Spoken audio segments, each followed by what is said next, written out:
They will lead us in the flag salute as well as read the land acknowledgement. I pledge allegiance to the flag of the United States of America and to the republic for which it stands, one nation under God, indivisible, with liberty and justice for all. Thank you.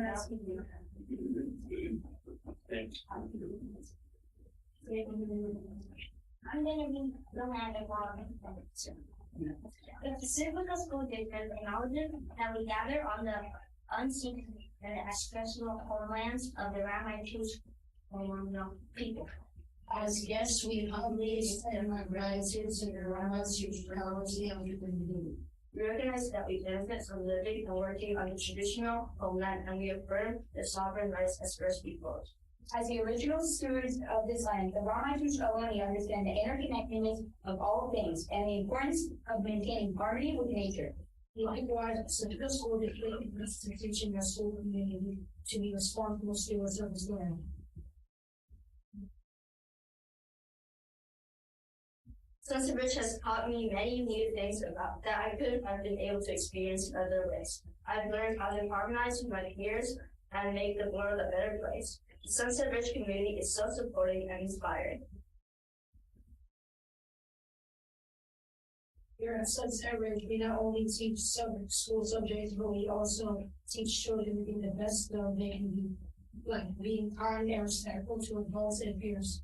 When I drove to school today, the field trip and feeling like I was getting to experience things in person is different than watching the video. And I feel that having the privilege to go on field trips is just one of the many things that make Sunset Ridge so amazing. Our community at Sunset Ridge has a unique way to keep our kids. It makes kids feel engaged and happy about learning. Some kids say they like the prizes, the rules, and just the general fun about learning in our community. Thank you.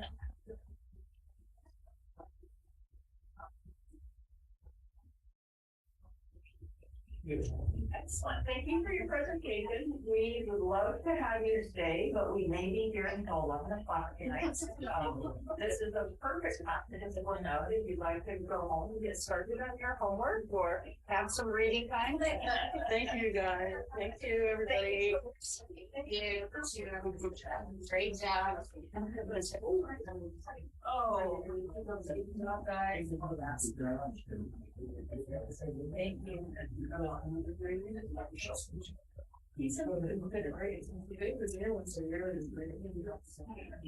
Okay. Bart, would you take the roll call? Yes. Trustee Rudolph. Here. Trustee Burkini. Here. Trustee Dodge. Here. Trustee Patel. Here. Trustee DeLobo. Here. All right. The district records the audio portion of the meetings. All recordings are kept in the superintendent's office for 30 days and are available during the time period for inspection by members of the public on district equipment without charge. In-person speakers wishing to address the board on agenda or non-agenda items, please complete a request card with your name, address, and the item number and submit it to the board president or the superintendent. You'll be called to address the board and may speak for up to 3 minutes.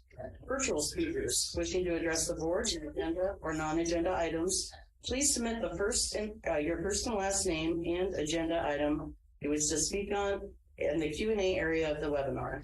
Please do not submit comments or questions in the Q&A area. You'll be called to address the board. Your microphone will be unmuted and you may speak up to 3 minutes. After you have spoken, your microphone will be muted. The board met in closed session to discuss the employment of a new superintendent. There was no action taken. All right. All right. Okay. Approval of the minutes. Are there any questions regarding the minutes? March 8th, 2023. No questions? Do I have a motion to approve the minutes of March 8th, 2023? I'll make a motion to approve the minutes of March. Second. All right, Barbara, will you take the vote? All in favor, please raise your hand. Motion passes 5-0. Okay. Approval of the agenda and consent agenda. All items on the consent agenda will be approved with one motion. which is not debatable and which requires a unanimous vote for passage. If any member of the board, the superintendent, or the public so requests, any item shall be removed from the section and placed in the regular order of business following approval of the consent agenda. Are there any questions regarding the agenda or consent agenda? Okay. Do I have a motion to approve the agenda and consent agenda? A motion to approve the agenda and consent agenda. All right, let's do a second. I'll second. All right, Barb. All in favor, please raise your hand. Motion passes. I'm there. We're trying something new here. We're still trying to get the flow of it. Okay. Communications. Speakers wishing to address the board on agenda items or non-agenda items, please submit your first and last name and agenda item you wish to speak on in the Q&A area of the webinar. Please do not submit comments or questions in the Q&A area. You'll be called to address the board. Your microphone will be unmuted and you may speak for up to 3 minutes. After you've spoken, your microphone will be unmuted. First communication is from LSCA.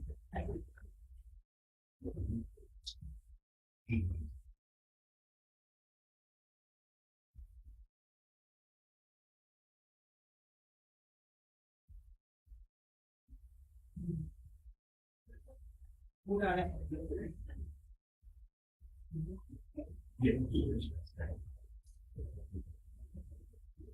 Hello. Hi Megan, your camera isn't on. Do you want? Yeah, I didn't get that notification to turn on camera. I just got mic, but that's okay. Would you like camera? We can get you camera. Hang on 1 second. Sure. I'm sitting up in a chair. Why not? Okay.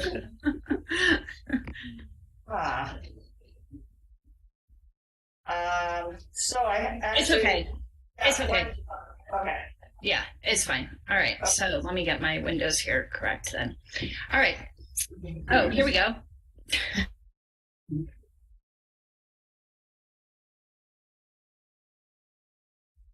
There we go. Pictures on. Okay. As we sat to write this communication for tonight's board meeting, our LSEA leadership wasn't quite sure which path to take, which hot topics needed acknowledgement and a point of record. Did we want to discuss the special ed hiring situations, which will substantially change our established practices and create a whole new host of issues? Did we want to bring up the new floors paid for with bond money that staff continue to question if they are even salvageable at less than a year old? How about the mistreatment of our classified staff by administration, or the lack of safety the staff members are feeling with the new key system? Or did we want to go in depth on the stakeholder report that is part of the first agenda item tonight? That document encapsulates so many of our problems and concerns in our district. When we first reviewed that document, we couldn't believe it. There it was, everything we've been saying in black and white, every single gripe and issue we've brought forward for years and for years been ignored, was typed up in the single-space 46-page document. Repetitive comments from various groups that we've all heard over and over. Sure, there were plenty of positives about our district, but let's be honest, the negatives were glaring. This document is a reflection of all of us in the PSD community, and quite frankly, it's an embarrassment. LSEA would like to change that embarrassment and funnel it back to pride, the pride our district once had. We have always been low paid, but our morale and collegiality made PSD a sparkling community. We've lost that luster. At the last board meeting, as we honored Patty McNally, I spoke about teamwork. This document does not reflect the teamwork which I know we are capable of. Working as a team, we can improve that morale and collegiality we once had. Bring the sparkle back. The ball is in your court, board members. LSEA has repeatedly asked to have better communication with you. The results of the lack of communication is reflected in this document. You also must be aware that our standing meetings with the superintendent haven't happened since October. This has not been helpful for morale or collegiality either.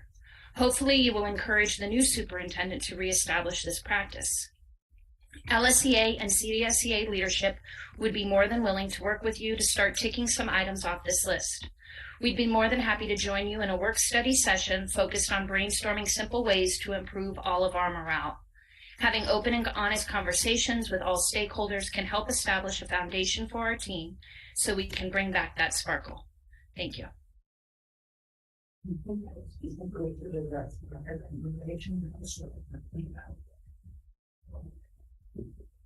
You can make it one. I'd just like to make a clarification because it's come up over a number of meetings around the lack of standing meetings with LSEA. On September 20th, I received an email that wasn't meant for me, and it was very disparaging. It came from LSEA leadership.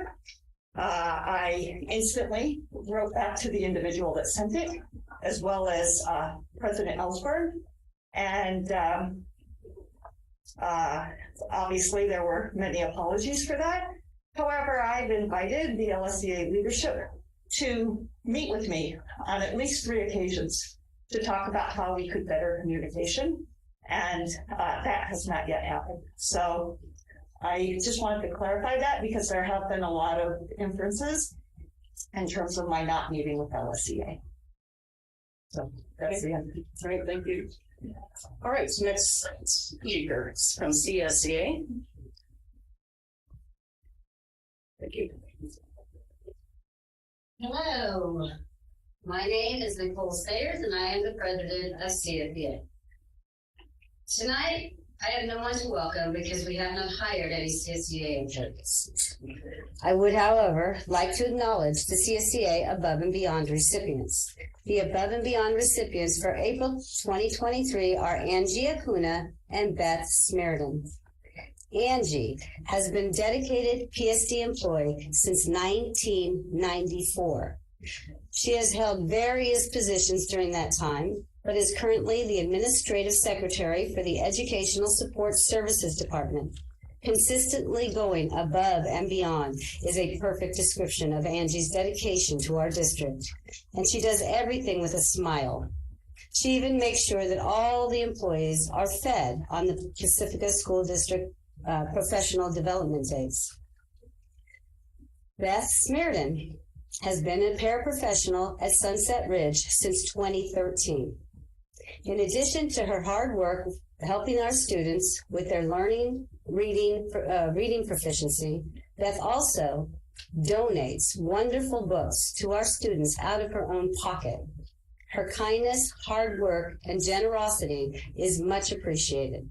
These ladies set the bar high and are very deserving of this award. Now let's talk about contracted employees that the district has hired to fill what they say are hard to fill positions. These positions are classified and certificated positions. Let me state for the record that I work with a handful of responsible, kind, professional contracted employees. I've also worked with many difficult to deal with, arrogant, unprofessional contracted workers. As if our workloads were not difficult enough and our days not stressful enough, we have contracted classified employees with little to no knowledge of what they are supposed to do, and we add unpaid training to our day. After they are trained, they love to state how much their hourly wage is compared to ours. When I see someone who's good, I always talk to them about becoming a district employee. And when I show them the salary schedule for the position, they laugh at me and tell me they would never work here for that little money. These contracted employees are demeaning and disrespectful. The money the district has and continues to spend on contracted teachers and classified employees is also demeaning and disrespectful.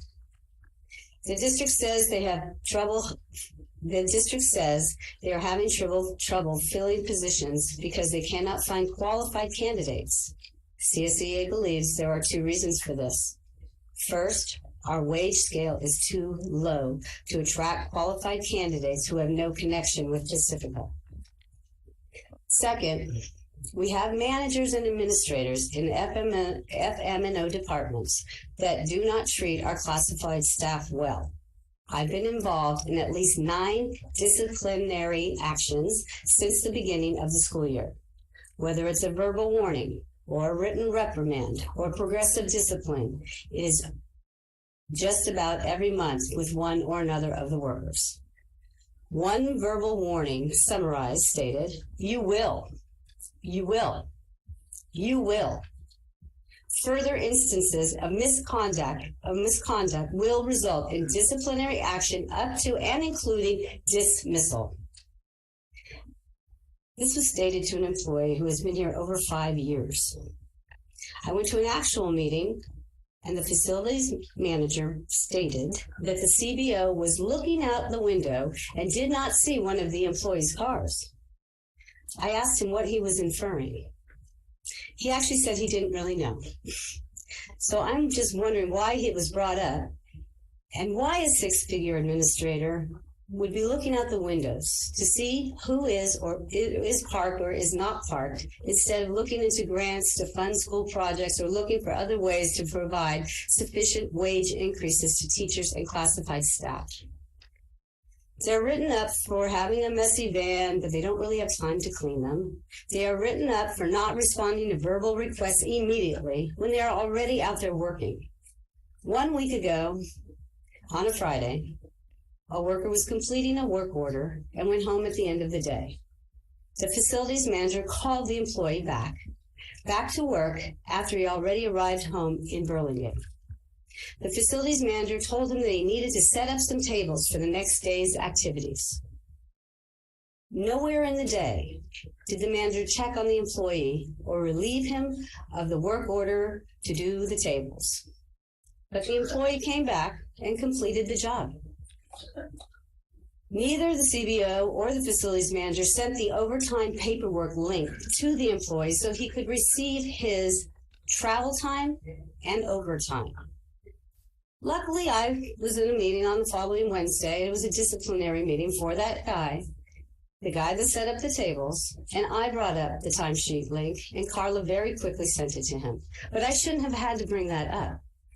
It should have been offered right when the job was finished. Now, I could go on and on. We all know that. But I'm going to stop now, and I'm just going to ask once again of the district to please start treating our employees with respect, to be prepared when we have negotiation meetings, to start looking for funding sources so we can start to budget yearly wage increases, and to stop treating grown adults like children by using disciplinary action every month. Thank you for your time. Thank you. All right, next, people wishing to address the board. In person, we have Sandy Mills.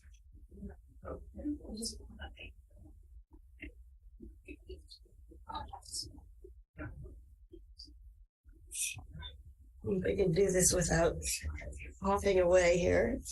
To Superintendent Olson and Board of Trustee members. My name is Sandy Mills. I started teaching in the Laguna Salada district as it was in 1989. My daughter is an alumnus of Ocean Shore School. I've had full-time classroom positions and various different job shares at other schools and districts.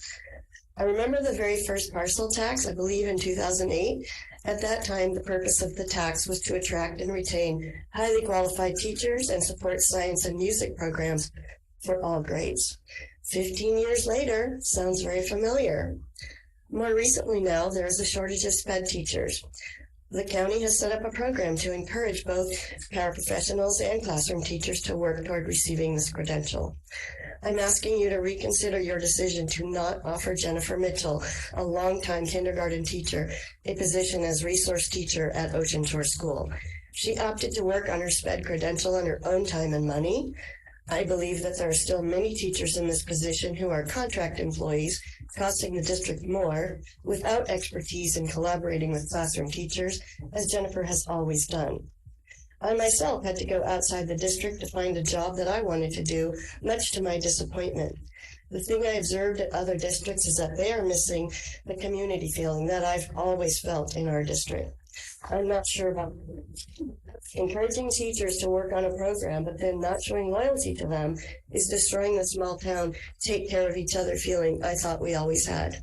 Even after retiring from Belmont Redwood Shores teaching science for 6 years, I came back to job share at Ocean Shore.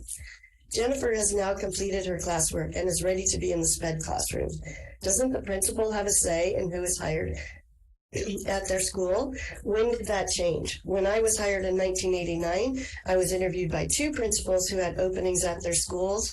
In all the districts I've worked in, I was always interviewed and offered my position by the principal. I fear that Jennifer Mitchell will leave the district, where she will find a job quickly and ultimately get paid more money. We have lost too many seasoned teachers recently. Jennifer wants to be here. This is her community. She knows these children. We must take the long view of keeping the seasoned, highly qualified staff that have shown their skills and dedication to Ocean Shore and this community. Thank you.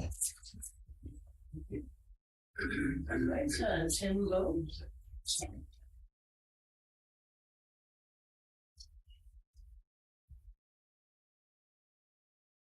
Thank you. I know that all of you and really all school boards across the California area and really the entire country have a lot of challenges in front of them. A lot of unintended consequences have happened via the pandemic, and we're all trying to work through a lot of those right now. I have 2 kids at Ocean Shore School right now, and I heard from a substitute teacher that the first grade class is the worst behaved that they've had in 35 years.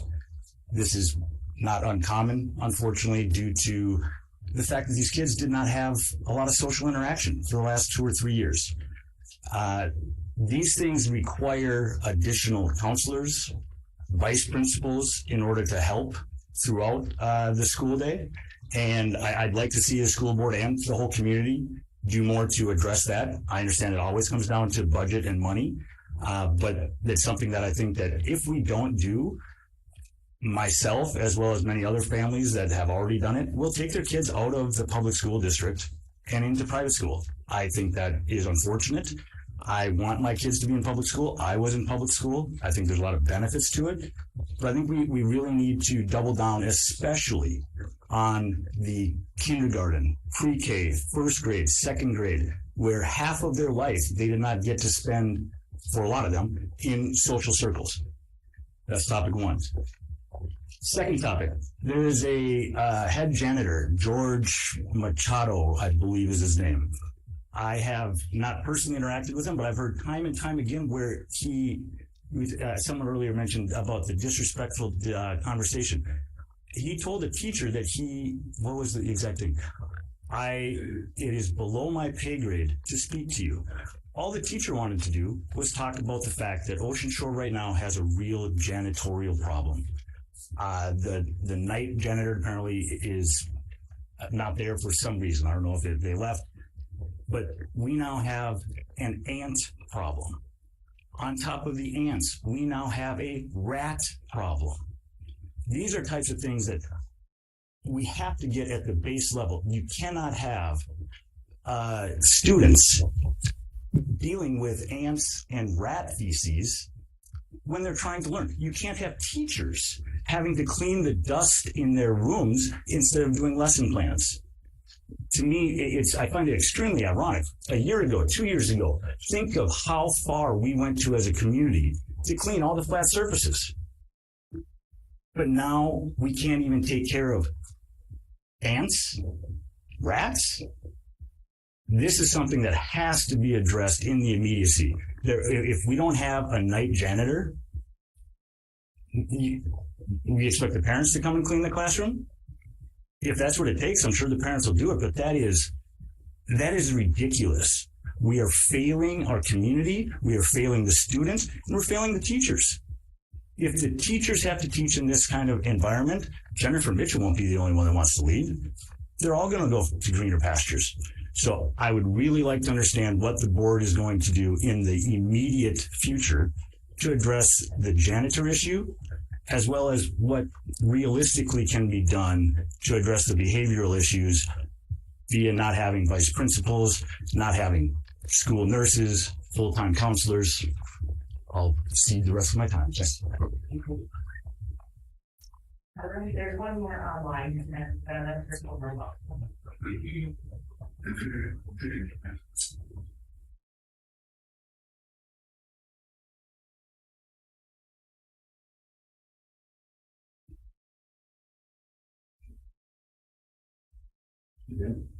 Hi there, can you hear me? We can. Hi. Okay, great.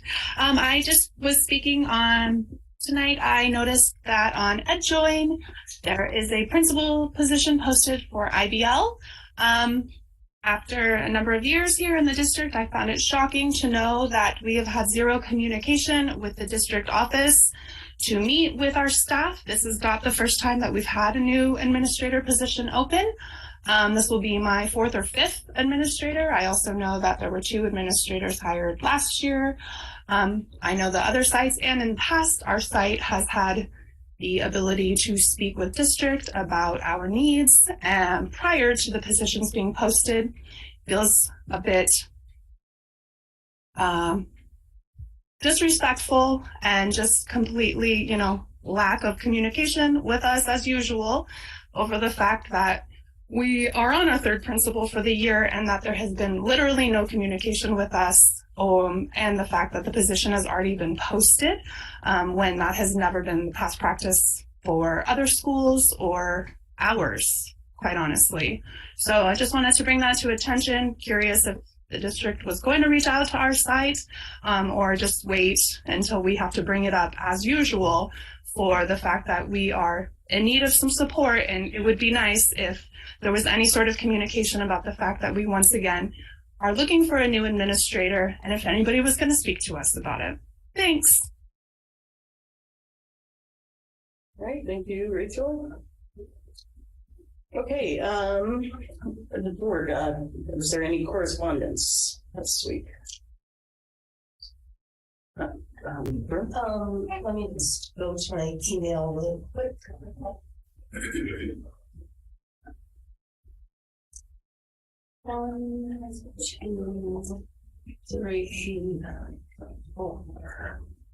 So this week I've received 4 emails from concerned parents or teachers about the SPED opening at Ocean Shore. And then I also received 1 email about the janitors and lack of. I did answer everybody except for 1 person who came in during the meeting, so I couldn't respond to that. I also just wanted to talk to everybody about what happened in Nashville. And the reason why I'm concerned is for the safety of our children. And I think I've brought this up in years past that our front doors are wide open. Some of the side doors are wide open.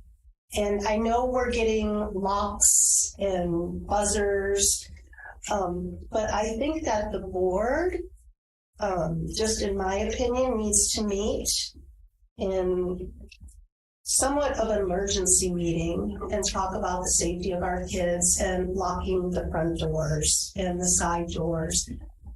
Hundreds of schools in the Bay Area do it. They have buzzers. I mean, essentially, the only people who should be in school are the teachers, administrators, and I just really want to talk about this. I can bring it up at the end of the meeting to suggest an emergency meeting, but I do see that we could be doing better for our kids and their safety. I just wanted to put that out there. I just stopped it just because it's an agendized item and it wasn't related to correspondence. Any other correspondence before we get to communications? I communicated the same. Likewise. Appreciate the transparency from the community. Anything else? Okay. Then board and superintendent communications. Would someone like to start? I don't have anything to share with you. Okay. I went for the workforce housing project. We went before the Pacifica Planning Commission, and the project passed steps. So we passed 5-0 or 7-0 unanimously to the Planning Commission, and we'll go on in the next month or two to the City Council for the workforce housing. attended the PEF Gala at the Farallon Room at Skyline College, which is an absolutely beautiful venue. And it was well attended, and it seemed like they had a very successful night. And then yesterday, got to chaperone since Rich's fourth grade field trip to Fitzgerald Marine Reserve on the one sunny day we've been probably about 2 or 3 months. And it was really, really fun to see all the kids who most of them had never been enough for tide pools. So it was really fascinating to watch how they see through their eyes. I also went to the PEF Gala, and that's it. Okay. Okay, and I've just been attending weekly meetings with Dr. Olson, and I watched online the Planning Commission meeting, and that was great, exciting news. We're getting there with workforce housing. We're really close to the end there. So that's it for me. Same as everybody. Alrighty. Okay, so we're moving on. District goals. The district values the goals provided in our local control accountability plan and strategic plan. All of our district board agenda items are tied to these goals. One or more goals are listed in the description of each board agenda item. The details for each of those district goals can be accessed on our district website at www.pacificasd.org. All right, and I'd like to invite up the representative, Mrs. Anderson, and I'm getting Dr. Maria, sorry, to talk to us about and review the stakeholder input. So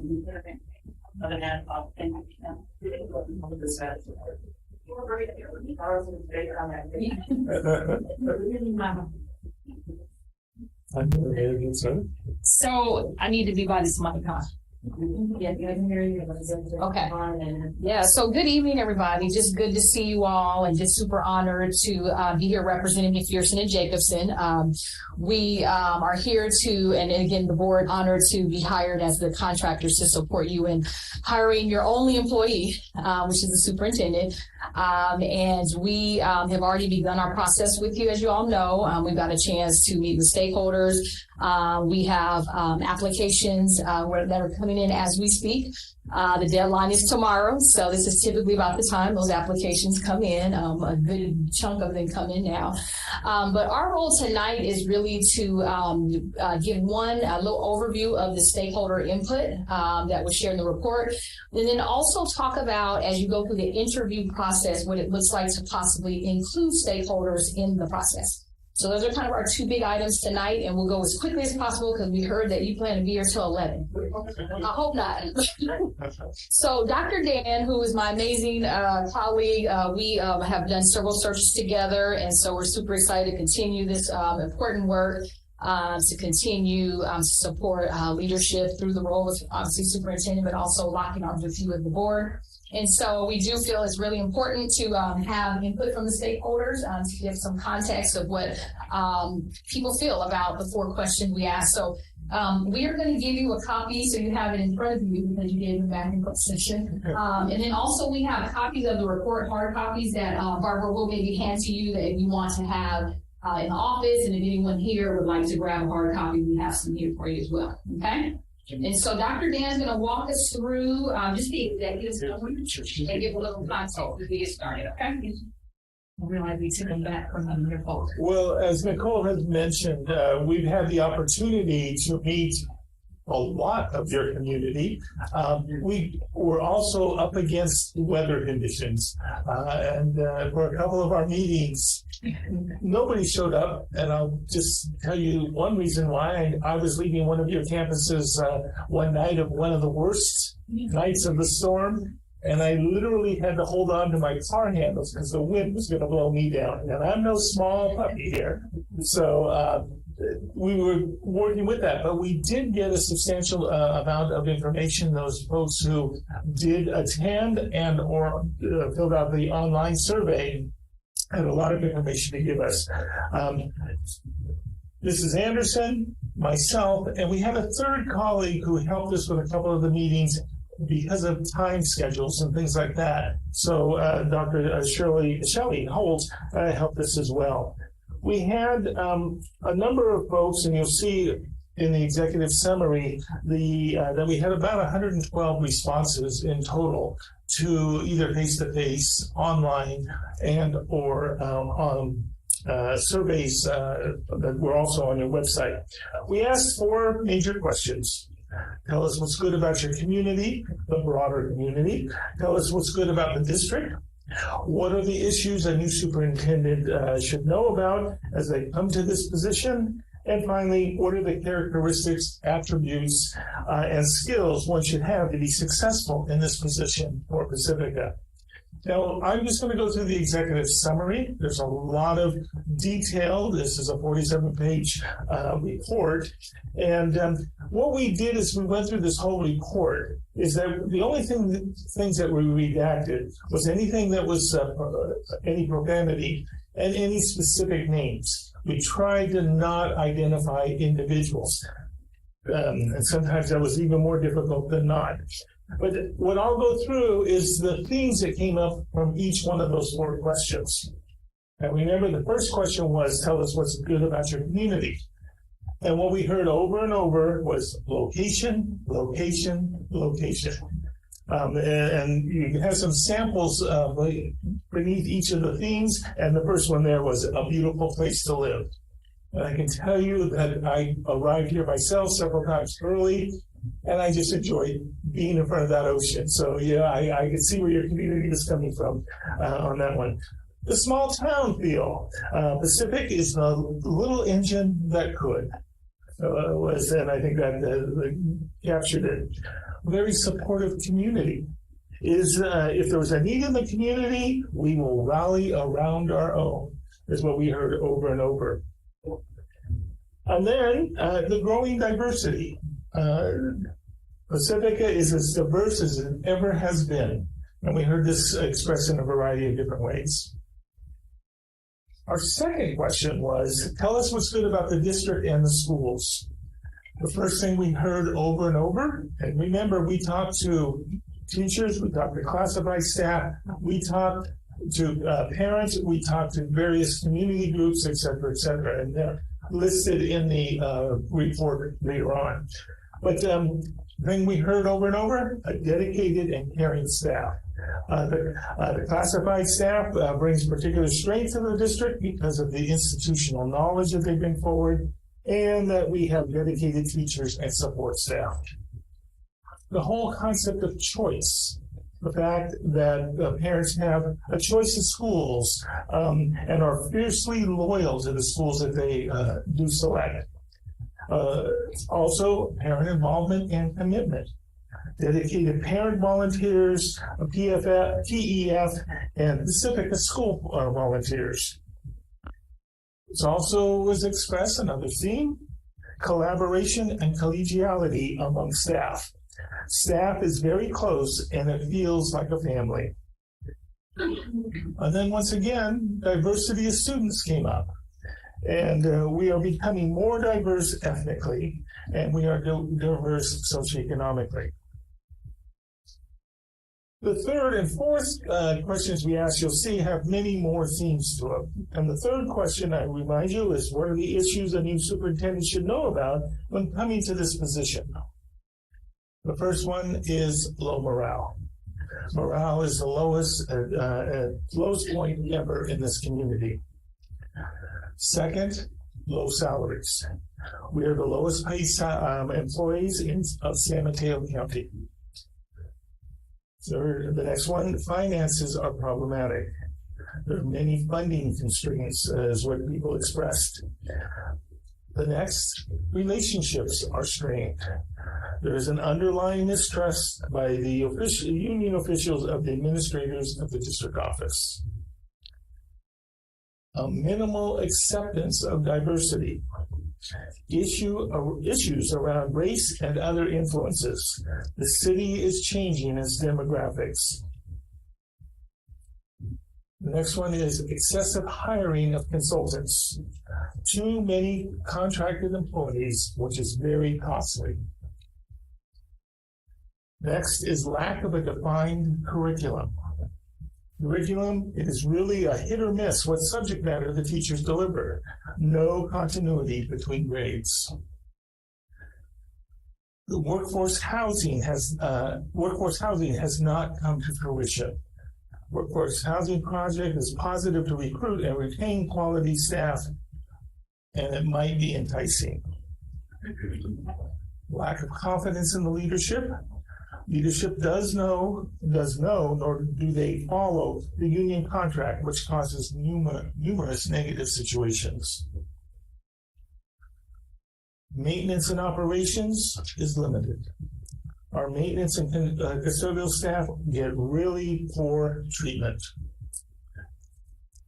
Inconsistent communication.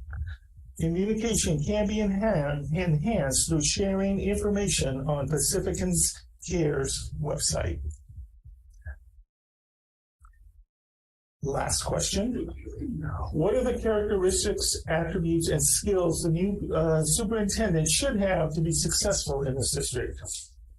First is folks are seeking a collaborator. Meet problems head on and address them. Work with the teams to address the problems. A communicator.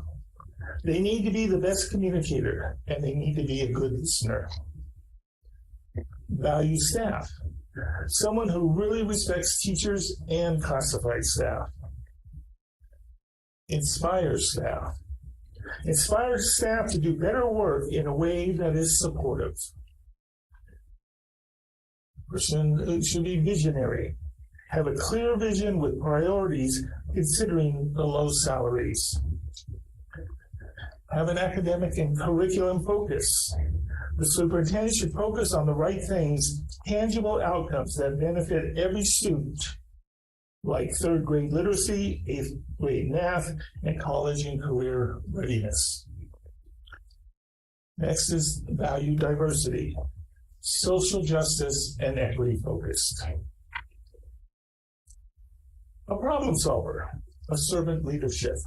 Be able to navigate negative/racial comments strategically to address the issues in a community with different perspectives. Integrity. Someone with integrity who will demand of their staff to have that same integrity. Community focused. Be able to connect with staff, parents, and students. Understands budget. Experience in a low-funded district would also help. Visible. Visit school sites regularly. And then last, a long-term commitment. Someone to stay for more years. Now, that's a summary of the executive, that's the executive summary of the entire report. Again, there are more details of comments directly from the responses we received. This document, now that it's a public document, I can assure you the applicants we already have and those that we will continue to get over tonight and tomorrow will become very valuable to those applicants because they will use this in determining what they see as a vision or the needs of the school district. Sometimes these documents can be a little bit painful, or a lot of it painful, because it enhances the good things you do, but it also points out the blemishes.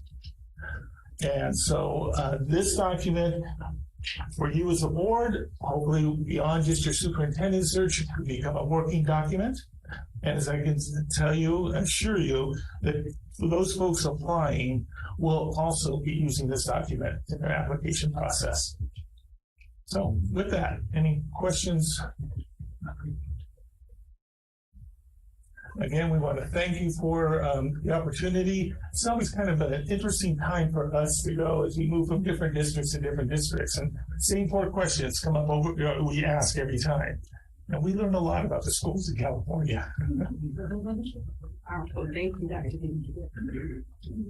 All right. So again, thanking the stakeholders for taking the time to support our process of getting to know the district. It was very helpful for us. We got to meet some great people and just appreciate the time.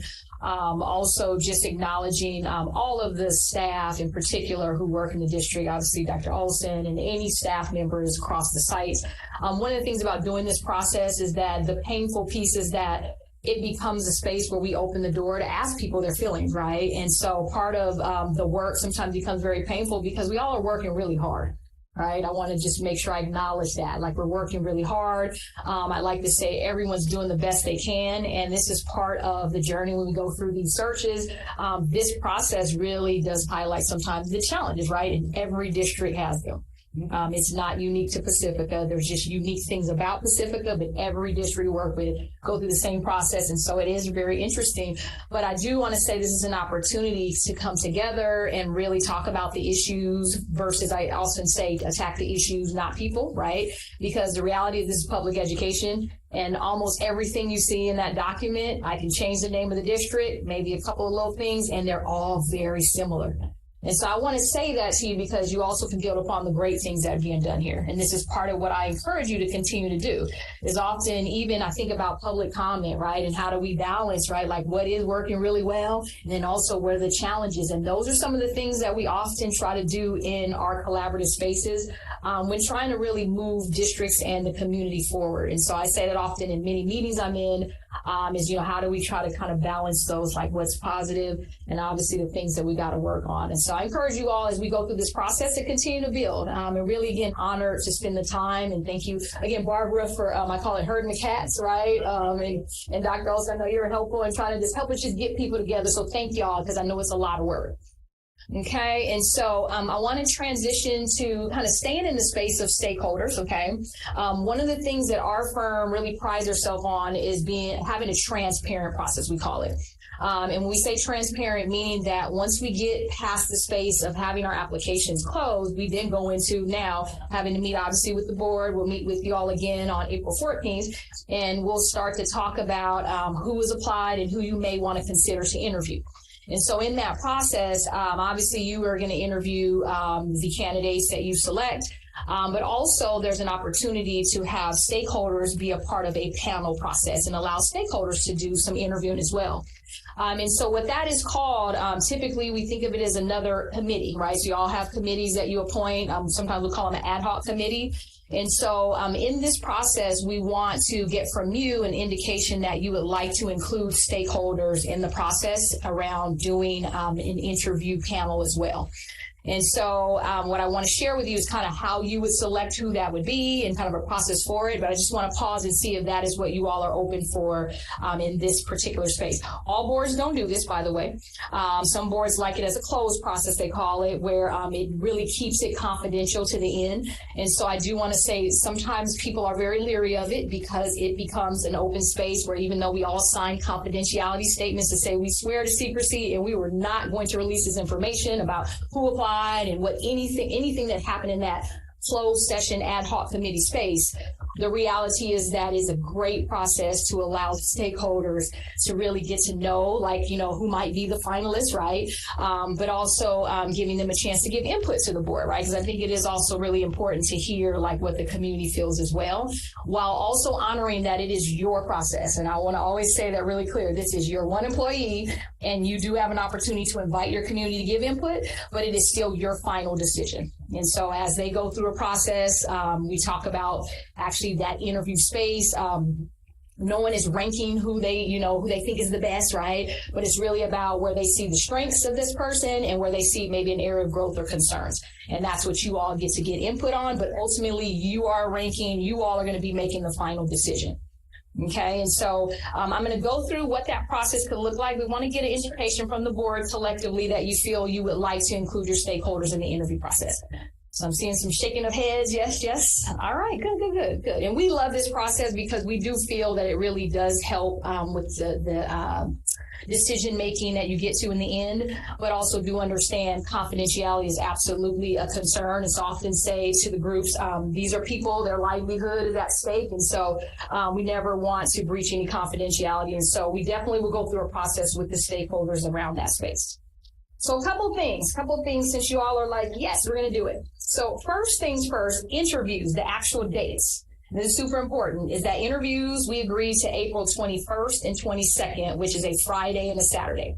So what that means is it is officially on the calendar, and that is the date the candidates have also understood, the applicants know about. So they're all holding their calendars. And so we often say that is the date we don't do any special family events, birthday parties, weddings, you name it. We don't go to Hawaii. Like literally, like it's a sacred time, right? Because this is where we're interviewing. And so that also means the stakeholder group has to agree to that. And if it typically is a 2-day process, typically, and we won't know that until April 14th because it depends on how many people you want to interview. And so we often will say in communicating to those that are going to be part of the stakeholder interview process, 2 days they have to commit. And so that's a really important thing. It's not okay, very highly discouraged having one person come one day and then another person the next day. It just is not fair to the candidates. And also it really causes a real kind of confusion in the process because you have all these multiple perspectives. So part of what I want you to think about is that we typically recommend about 15 people, okay, representing your community. When we say 15, what we're thinking about is representation of your community, right? So we like to say have a diverse representation, right, as best you can. And so what diversity includes is not necessarily just our kind of ethnic diversity, gender diversity, but it's really more about the representation by like position in our community, right, and in our district. Okay, so that's what we're referring to.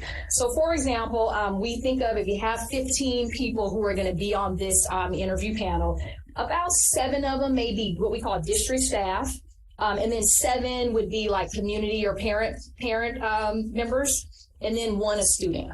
Okay, so we always say it's really important to have our kids be a part of the process. Okay, and so from what works best as we think about this, and this is where I'll just go back to, I know Barbara's been a great point of contact in helping us. I call it herd the cat. So this is the next cat herding we start with, right?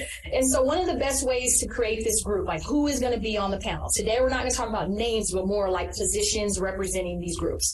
So one great way to do this is to have the staff kind of pick through their employee organizations.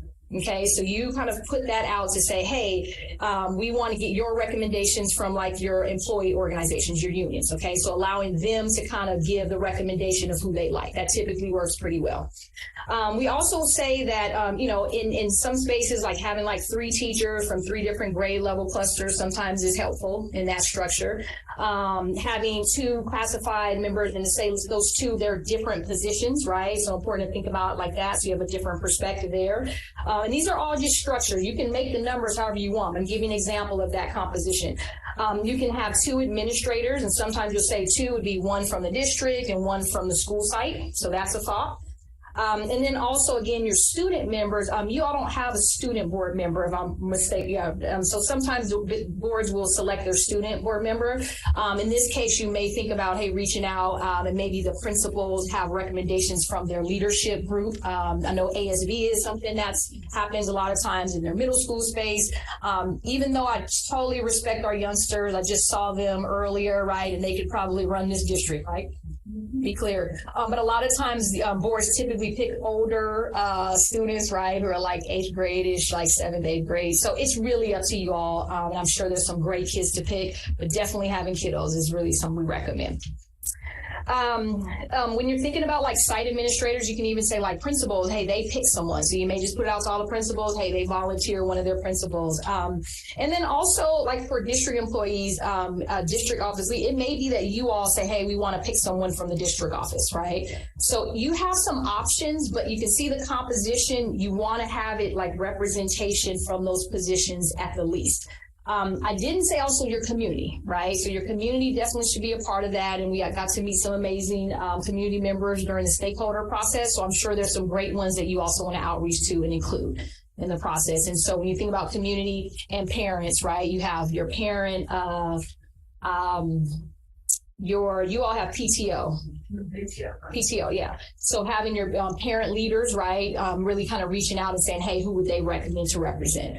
Okay, so it's a lot of outreach for this, right, versus you all just kind of picking names, right, and saying, hey, I know this person is really about asking your stakeholders to give recommendations, but in the end, you all are making the appointment, okay? One thing we also recommend is alternates, I should say. An alternate. So what that means is, let's say we get to, April the 19th and someone gets sick, God forbid, right? We want to make sure we have an alternate to replace them. Okay. So you also want to make sure that's communicated clearly in your outreach, is that please also give an additional name so that we can make sure we have that representation in case anything happens.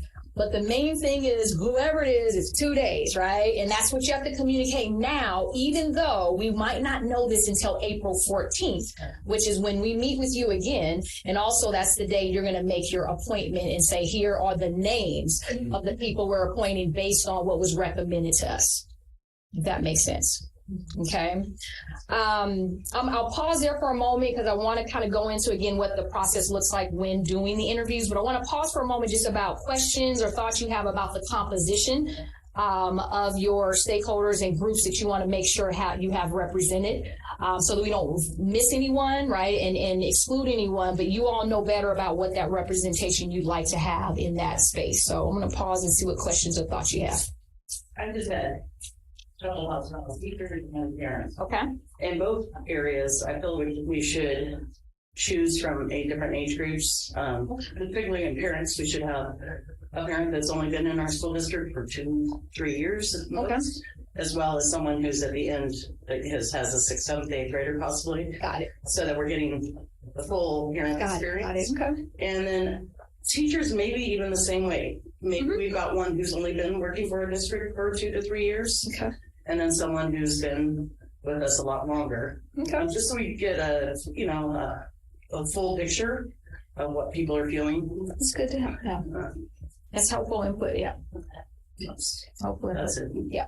Thank you. And can I just pause and say, this is a good example that the community needs to hear. And as you're communicating out, saying that, for example, like for your teachers, when you're reaching out, you're not telling them who you want, but you're saying, hey, we would like to have this balance of experience. So that's important to hear. Yeah, but what you all would like to have included. So thank you. I had the idea of the teachers, a younger one who's maybe been here for 1 to 2 years, and then a senior seasoned teacher. Also, our different groups that we have PTOs, maybe one PTO person, one PEF person, one PSB person. But I like Linda's idea of the different ages too, parent and student.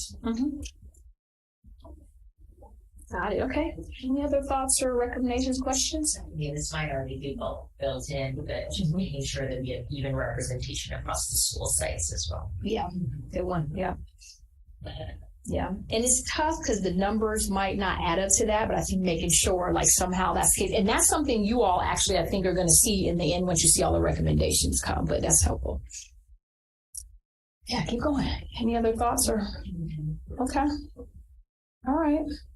So based on just that piece, I'll work with Barbara as point of contact just to make sure there's real clarity on, okay, here's our number, right? And then even the language to do the invitation.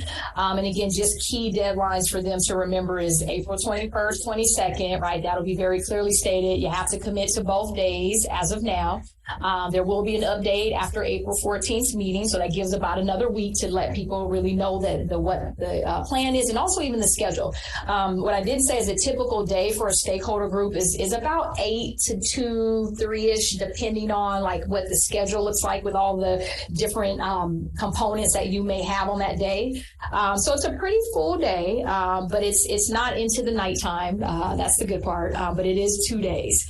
So that's important also to share and make sure they know it's a 2-day commitment, but it's about that 8 o'clock time until about 2 or 3, just depending on the number of candidates you have on each day.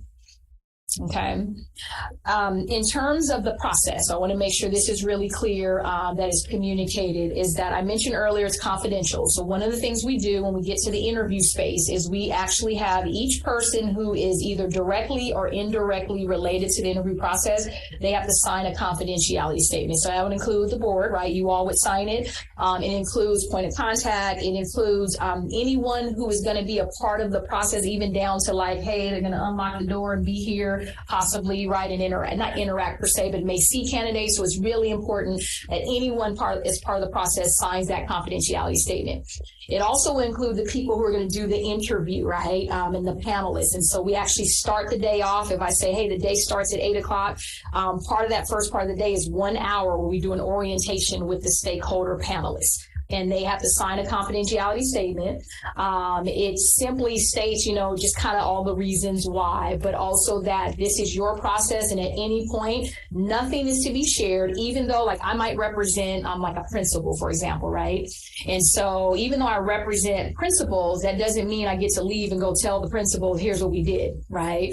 And sometimes that can be misconception. I guess I'm representing principals. I'm representing that voice, but I am not there to actually report back. It is confidential. It's like closed session, just like the board. We cannot talk about it except within that space. So we have everyone sign that. We talk about very clearly that these are people who are applying and want to be the superintendent here, and they've gone through a long process to get to apply. But also it's very much their livelihood, right? There are people who want this to remain confidential because in the end, how many people are going to get to hire? Just one, right? So that means anyone else who isn't hired, right? They have their own career, aspirations and changes they may want to make. And we do not want to compromise that for any reason. It can be really, really bad for people.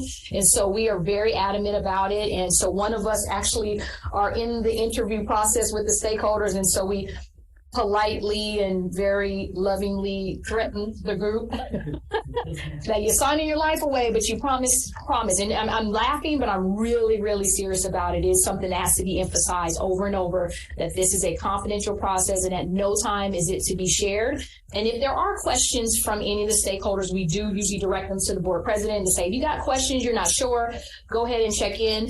And at most, what we might find is that, if you are representing a particular group and you have someone who's asking about what happened, at most you can say like, we are part of a process, right? Everything I'm sharing right now, this is public, right? Those are the things that can be shared, right? There's a number of people that have been appointed. We all know that publicly, right? We all did an interview process, very general kind of process, but nothing about the details of it. And I think that's important and fair, because also I know people are very concerned about the process and they want to know. But I do also say the board has hired us for a reason, and we do this process pretty well. And so I always like to say to folks, just trust the process. We've been doing this for a while, and it actually works out really well in the end. And the stakeholders appreciate that they had a chance to be kind of informally introduced to that potential finalist, right? And so for that, the process is really powerful, and usually we get really good feedback, and people are thankful that the board is inviting the community to be a part of it. So I want to kind of pause there because I think that was actually one more piece. It's super important. The purpose of this group is to give you all feedback. But again, I mentioned earlier, not to rank, right? So it's not about, hey, I like Dr. D and I think he should be number one. Right. And Nicole Anderson, I think she should be number 5 because I don't really like her because her hair wasn't done right that day. Right. I'm joking, but in all seriousness, people are going to want to pick who they like. Right. And that's very normal. But what we don't do is allow ranking. What we do is we ask people to give what they felt were their strengths, right? And every individual on the panel gets to give that feedback, and also what are their concerns. And so what we do is each individual feedback you will get as a board, and then also you'll get a collective summary so that you see what were the collective strengths and concerns for each candidate that the stakeholders saw. And so as you all are deliberating in the end, right, and you're getting down to making that decision, that is one more set of input you get to make your decision. In addition to your own interview, right, where you have a similar process, and then also you have your reference checks, you got their applications, you have other things that you may want to do that day to consider, but this is just one of many. Okay, so I want to reiterate that because that may have to be said a few times, and as facilitators, one of us will be in the room with the group to help facilitate the process, but it's really their process. We have a set of questions we'll bring to them as like sample, right? They won't have a lot of time to create questions, so we give a sample of ones we typically use, and they can kind of tweak them a little bit to say, hey, I really want to hear more about what they believe about like visual and performing arts, right? Or something that's really like near and dear. Special ed comes up at times, right? So they can cater the questions a little bit, but then once we're kind of done, like we finish that, and once they're finished, every single candidate gets the same questions, which is what our normal hiring processes include. Okay, so I think that's pretty much everything. Did I forget anything, Dr. D? I think you covered it. Okay. All right. So final questions about the process. Yes. So are people going to come forward to after we make an announcement that we're looking for stakeholders? Good question. And how are we going to choose who those people are? Who's going to do that and when? Yeah. Good question. So one is we always go through point of contact, right, which is Barbara in this case. And so people can always outreach to us, but what we do is redirect them to the process, right? And even in our stakeholder input sessions, like we said, hey, you all might be interested. We don't know what the board will do, but there will be an opportunity for you to kind of reach out and say, I'm interested. But I think we start first with the outreach, right, the invitation, right, with the kind of parameters of what you all are looking for, which you just shared. And then from there, if anyone outreaches, again, there you get to a point of she will have names, right? It will be presented to you, and then you all will decide based on the balance. And I think you mentioned that, right? Like, how do we make sure we have good representation so that collectively you will have names that you feel represent. And then we often say, make sure the ones that weren't selected, that you really, acknowledge them and make sure that they, are thanked for their input and our willingness to be giving input, but that, you only pick so many people, right? And typically I said 15 is about the magic number. So that would be what I would recommend. You all have us as, a resource in between. So I think, Linda, we always, have an opportunity with board president to say, hey, let's check in, to make sure that you all feel comfortable about the process, and Barbara, same thing. So as things may come up and you get to that place of just wanting a little bit of, help on that process, we're here to support that. But of course you won't make any decision, right? Based on the Brown Act, your only decision is when you get there. And that's when we talk about it on April 14th. And so we kind of help you with that. And I think it's a special meeting, so it may be one of your only open session items, right, if I'm not mistaken. But we will be there with you to help support the final process. And so, but again, you all will get that when you post, usually you post before your meeting, you get a couple of days, so you'll have time to process, and then you talk about it here. Yeah. Okay. Yeah. All right. I think that was everything. You might be out of here by 10:59 instead. All right. So, yeah. Good. Okay.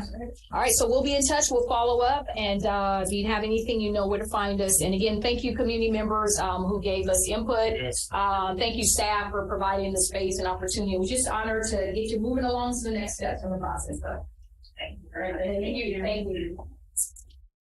Okay, great.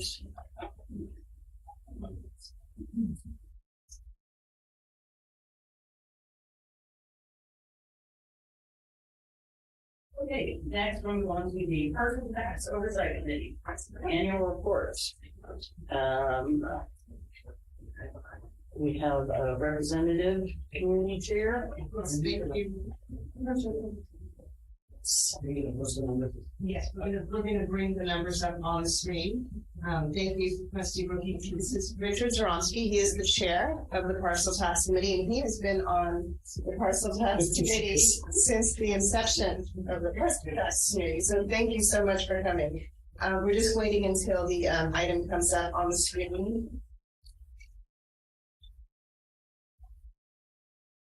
I do have a copy of it here as well. If you I have the report, but I didn't know if you were going to post the numbers around. just share it out. Yeah, we should. Just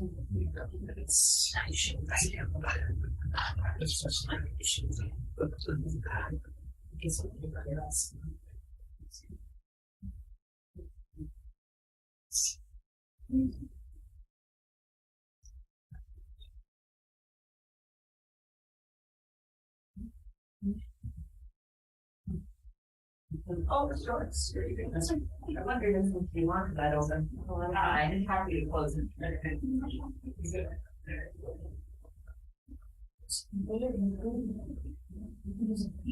I could almost wing it after 15 years, but we'll get the exact numbers first. Okay, I'm gonna try to share.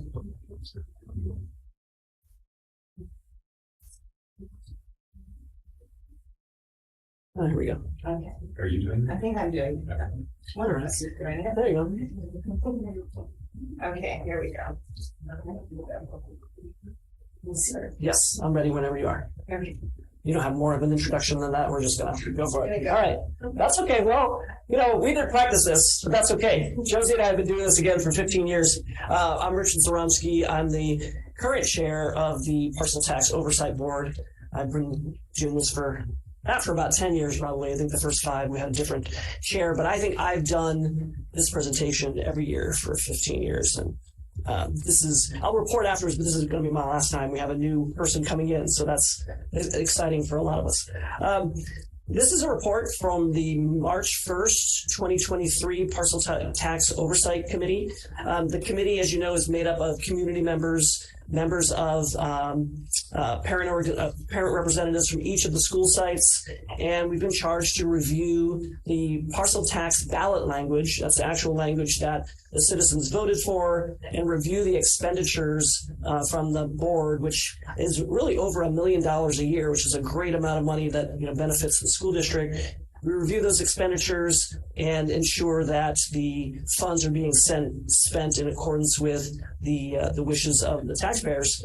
So the responsibility has really been, we literally look at each of the expenditures, review the parcel tax language, and match the language to the expenditure, vote on it, and then also advise as to the following year expenditures. Again, there's no mandate for that. That's more of been something that we've been doing to speed up the process, make sure that there's not something that's out of the ordinary for the following year, more guidance than anything else.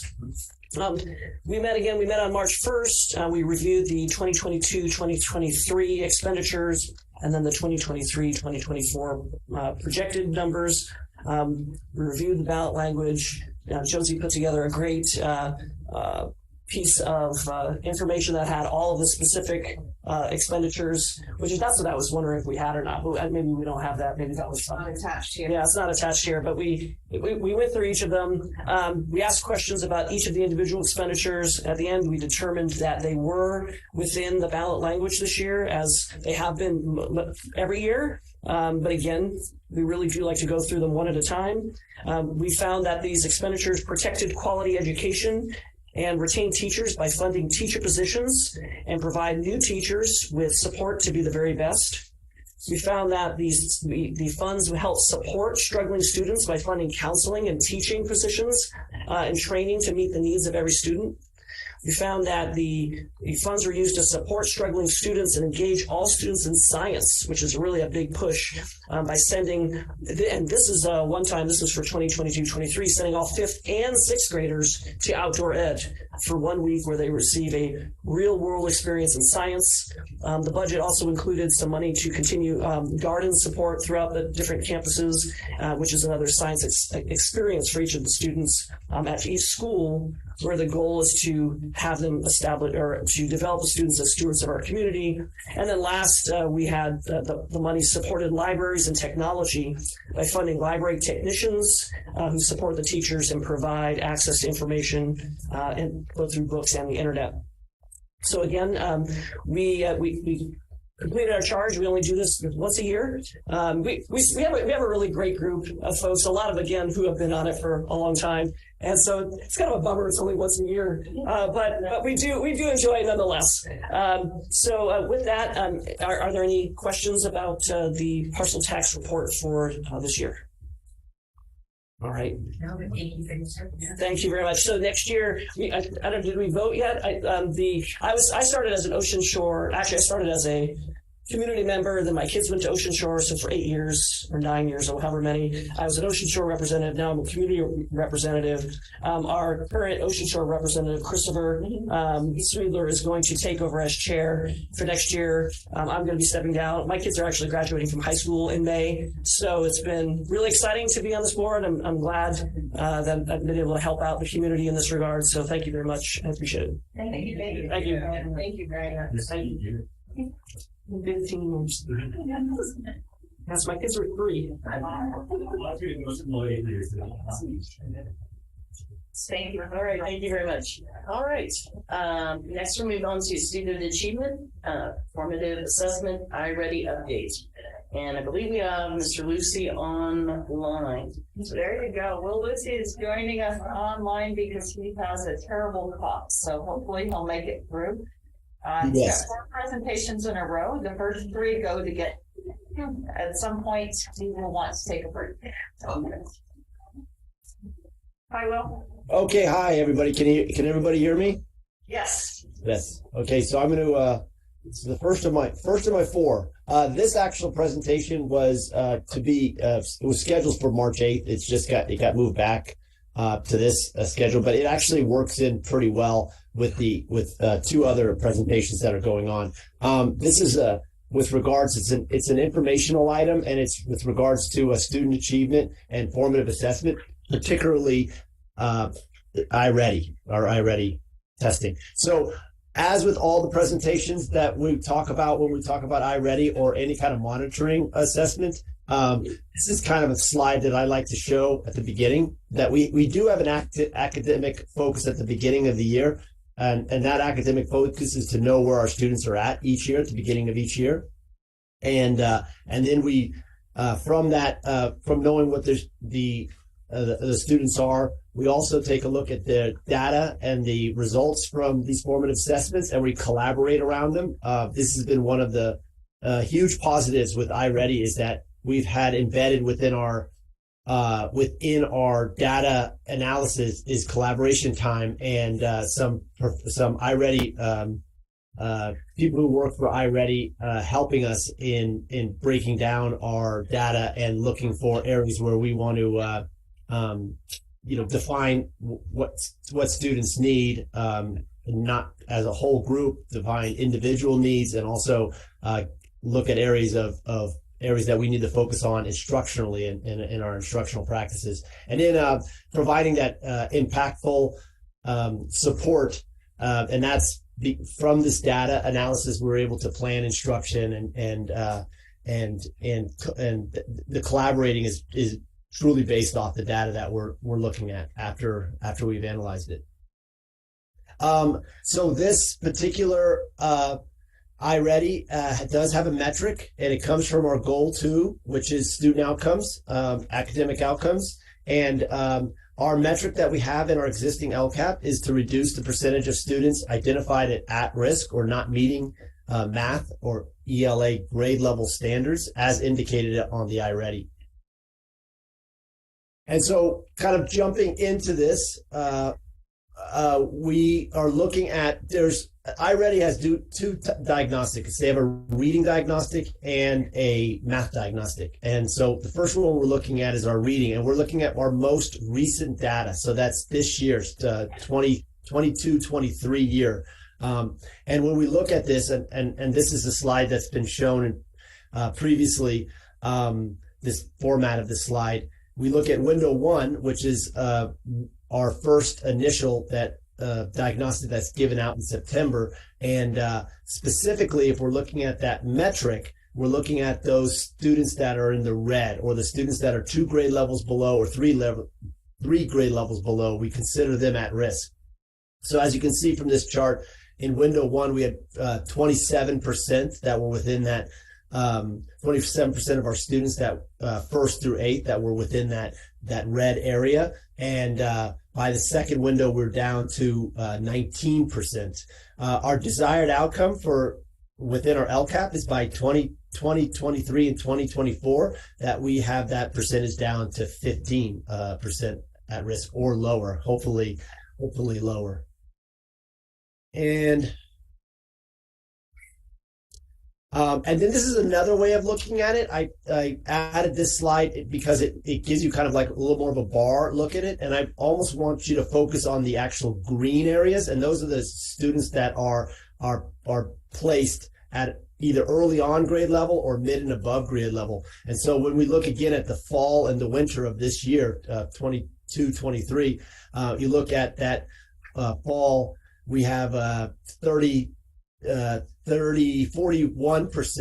No, that's right. 41% of them are in that green area, and then it moves up to 55% in the winter.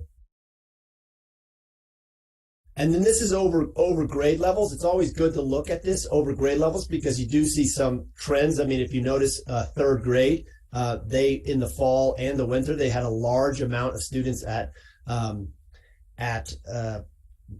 either at grade level or in mid-year grade level placement. And if you notice, also the yellow is the smallest percentage, and those are the students that are one grade level behind. And I'm looking specifically at third grade.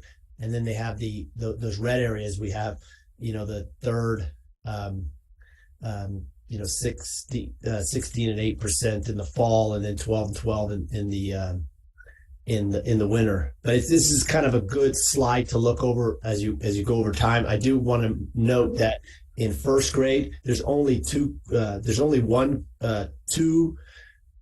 levels below, because you can't go 3 grade levels below or more because of the grade that those students are in. And then this is the math side, same idea, same window, and we went from 25% at the beginning of the year to 16% for the middle of this year. Again, same thing. 15% at risk or below, and then we look again at the within the bar, and if you focus on the green, you go from 30% that are early on grade level or above to 47% through the winter, in the winter. So there's definitely progress that has been made. I'd also like to say that much of this was very similar to last year, and again, iReady encourage you not to compare one year to the next year, because you're looking at a different standard for those students that are entering in those grade levels. So, but there is a similarity between the fall and the winter on those percentages, especially with regards to those students that are at risk. And then this again is the grade level breakdown of it. Again, I really kind of focusing on that third grade class with the fall. Them at 21% of those students were in that green area. Then they jumped up to 50% in the green for the winter. So it's just interesting that third grade stands out. We also have some real big growth in sixth grade in that area too. And then this is annual growth and stretch growth, and just quickly what those two mean.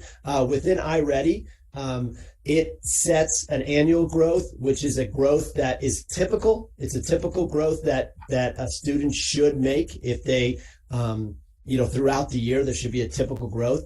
And then the stretch growth is a more ambitious growth, and the stretch growth is really important for those students that are at placement of three or more grade levels below, 2 or more grade levels below, or 1 grade level below, because it accelerates their progression. That stretch growth accelerates their progression towards being on grade level placement. And so in looking at this, this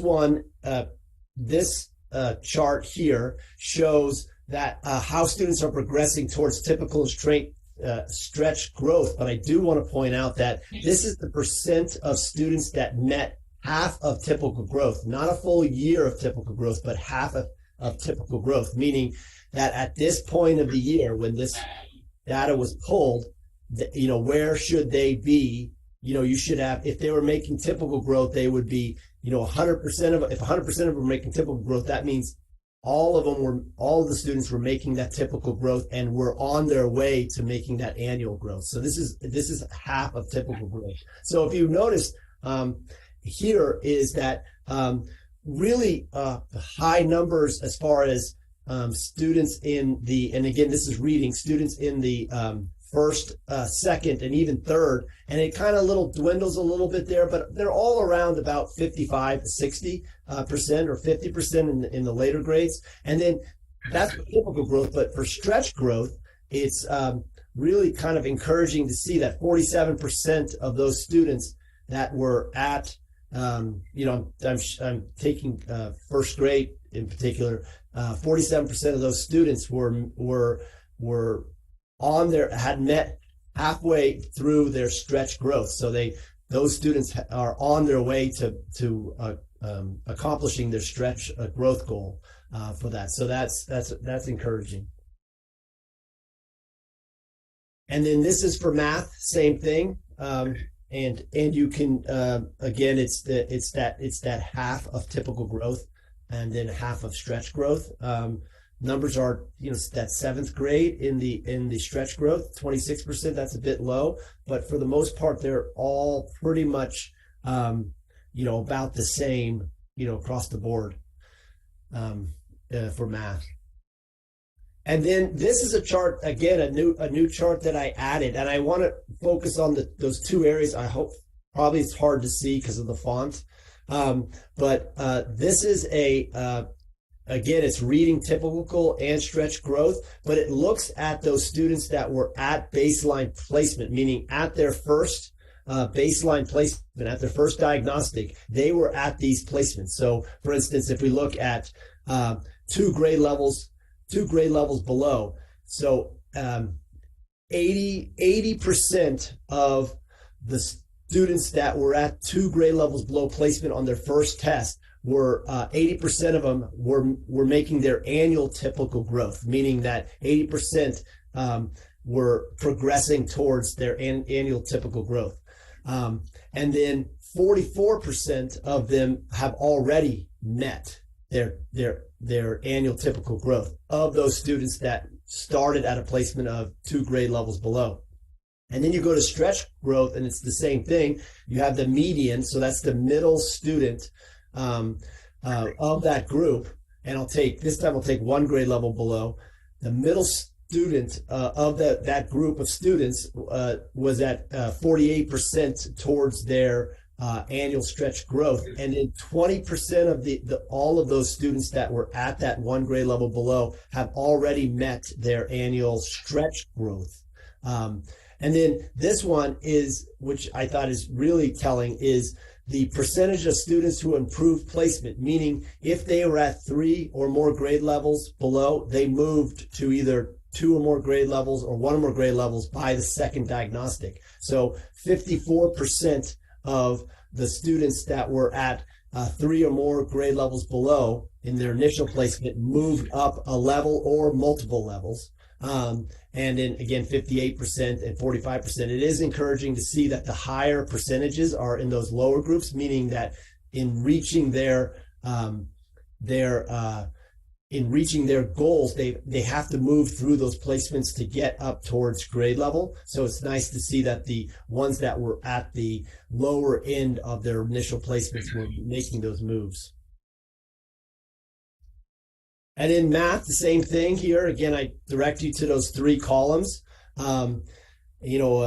It's again good to see that the higher percentages of students at this time, mid-year, have already made their annual typical growth, which is nice. And then you have the 12 and 14%, and you even have the high 11 there, of those who have already met their stretch growth there. And then again, the numbers in these 2 lower areas, 2 grade levels below or 3 level below, they're higher as far as percentage of students that have moved up or improved a placement. So it's nice to see that.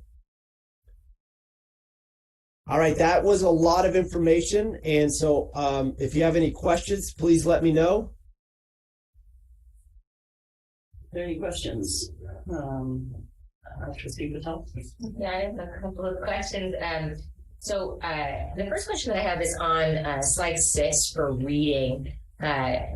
You see some really great progress from first grade, second grade, third grade, which makes a lot of sense. And then in fourth grade, it starts to kind of go back up. And I'd love to kind of better understand from you why that trend is there. And then also why in 7th and 8th in the middle, we don't see much growth between fall and winter across the different bars. And when you say middle, you're referring to the yellow, right? Is that correct? So the first question is, if you just look at the green bars, let's say, looking at like the overall green bars in first grade, second grade, and third grade, more and more percentage of students are meeting or above that grade level. And then in fourth grade, students seem less at the beginning and at the winter meeting or exceeding that grade level. And I'm just trying to understand why that trend shifts. There is a phenomenon, and I'm not saying that this is the reason why for this particular group of students, but in looking at in comparing CASP data and with iReady data as far as like trends that are happening, there is a noticeable thing within, and this has been kind of historic, where there is a drop from third to fourth grade in just overall standard met on the CASP. So it kind of mirrors that a bit. I'm not saying that might not be the case with this. It might be this specific group that's going through. It'd be interesting to see if we looked at last year's overall, like the 21-22, and we notice that the third graders last year, who are fourth graders this year, were they one of those lower amounts that were either at grade level or above? It'd be interesting to look at that, but I don't really have any kind of clear answer except to say that there is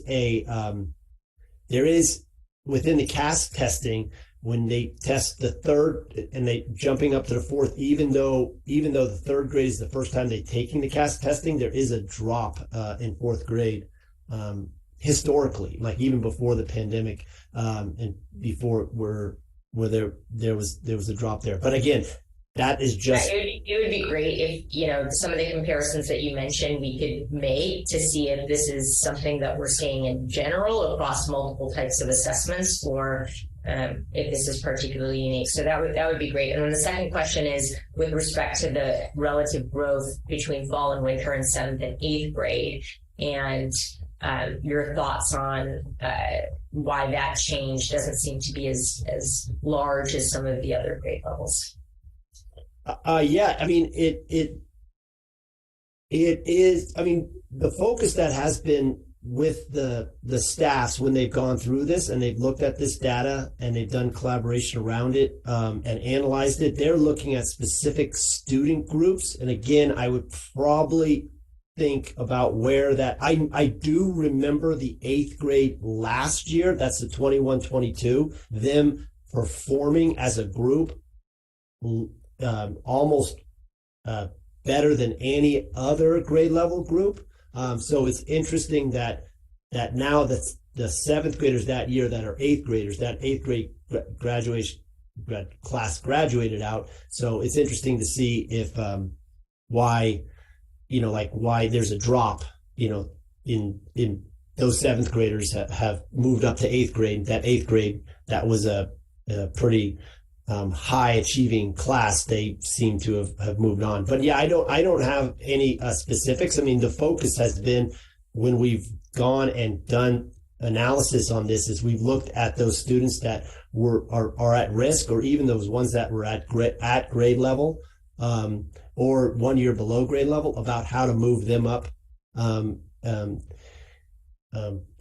placements, move them up placements. Now, also, that needs to be considered is that the iReady test itself is a computer adaptive test. So every time, like in the fall and the winter, they're not necessarily given the same exact test. They're given based off where they would be placed. So that might have an effect on it. But again, I'm a bit grasping at that. It's been, yeah, I'm trying to say, well, is for those two, I mean, the concern is what can we do to support greater progress in students in 7th and 8th grade? You know, I don't know what the right level of change is between fall and winter necessarily, but you see some progression across all the other grades in reading, and this is even more true when you go to the mathematics slide on slide 9, where there's very little progress in those struggling students that are in the light red and the dark red there. And so just kind of better understanding what supports we can offer, what additional supports we can offer to make sure that we are really supporting that group to meet grade level. Okay. Anyone else?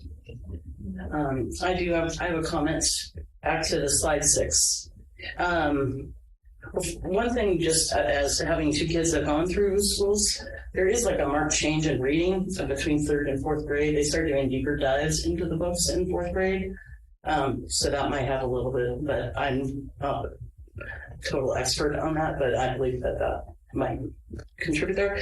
But my question really is the bottom. Particularly 3rd grade, because that's really where if we lose children in this area, it happens, unfortunately, in 3rd grade, and it's really hard to catch them back up through the rest of the grades. But I'm curious, are we doing any kind of screening of the children that are in the bottom rungs of the red areas? Are we doing dyslexia training or any kind of special ed screening or any kind of screenings for these kids at this age? Because I actually had a student who was quite good in school, but reading was a struggle. And later on, we found out that she had dyslexia. So what I'm wondering is, like, how can we catch these students in 1st, 2nd, and 3rd grade so that they're not challenged all the next years? So how are we focusing on trying to solve the problem of these students that are really starting to struggle by the time they get to 3rd grade? Yeah. The iReady formative assessment is what we utilize now, because we look individually at those students that are in red and to find out what is going on with them. But you bring up this dyslexia screener and these screeners. There's a lot of, there's legislation that's happening right now. In fact, there's a piece that they're trying to approve as far as having a dyslexia screener for all incoming kinders, or that it was required statewide. I know 14 other states have already approved this dyslexia screener. So it's something that's it's coming down. But right now, our iReady is we've been focusing and utilizing that, and been fortunate to have the time for the teachers, who are the ones that are with the students in the classroom, identifying those student groups that need those supports and those individual students that need those supports, and trying to find what supports that they need based off what the data is showing. Because I'm giving you an overview of this. This is like overall scores, but it breaks it down to bands, like for reading, it's phonemic awareness, phonics, comprehension, learning, the fluency, all these pieces that come into place. So there's more data that kind of goes in more depth in those areas. In fact, a future future presentation tonight, we're going to be looking a little bit at some of that data from that's broken a bit farther down. But the teachers have been, looking through that and really focusing on this idea of those students that are in the yellow or red across the board, especially the red, because those are the ones that are most at risk, and trying to identify what needs to be done with those students. So I can build on that and just a little bit more, which is So sites get supplemental money that is intended for unduplicated students. Sunset Ridge, because they have the largest number of unduplicated students, we're able to have a full-time RGI coordinator. I'm fairly certain that she did an assessment at the beginning of the year on all of the first graders, or starting with the students that they had the most concern with. I wouldn't say it's a full-on dyslexia screener, but it was like, let's start looking for who needs support right away. I just think, we need to make sure we're identifying any kind of learning issues as soon as we can, so that, it helps them through the rest of their lives. So I just want to make sure we're focusing there. The other thing we're encouraging school staff to do is, we've had a very large number of special ed referrals to special ed. So just making sure that we have robust student success team or student study team protocols in place, so that we can make sure that we're providing some A, identification, B, looking at interventions and our students responding to interventions. So you want to say anything about that, John? Yeah, I was going to mention about the SST teams, and those students are, if we take dyslexia as an example, those difficulties are going to come out. They're going to show. Those students are going to have that opportunity to have that intervention meeting, that SST meeting. I think we're good across our schools at identifying the students to bring to those meetings. It's one of the interventions that we're putting in place for the students, and we have some exciting things that we're thinking about, but yeah, just, even though those students are very much struggling, I would think that they are, in the pipeline for the student study team meetings to look at what we can put in place for them, before we might do a special education referral. Okay. So.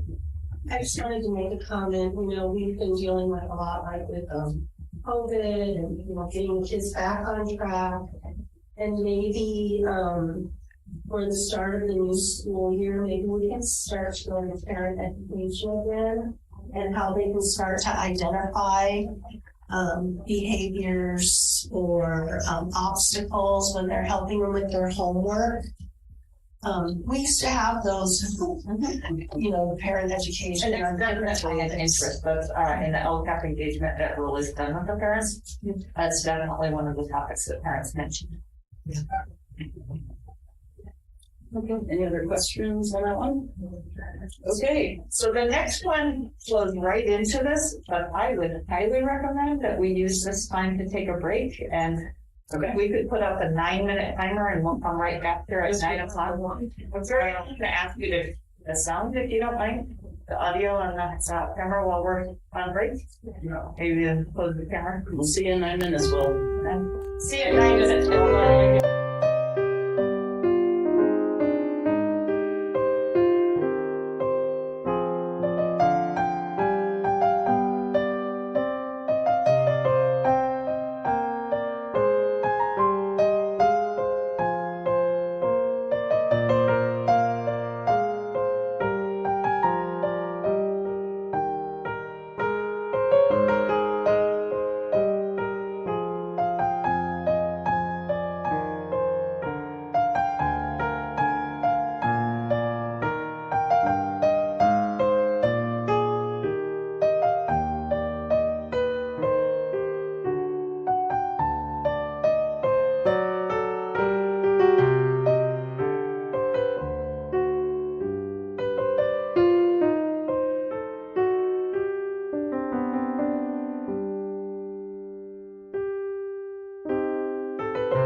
All right, hello.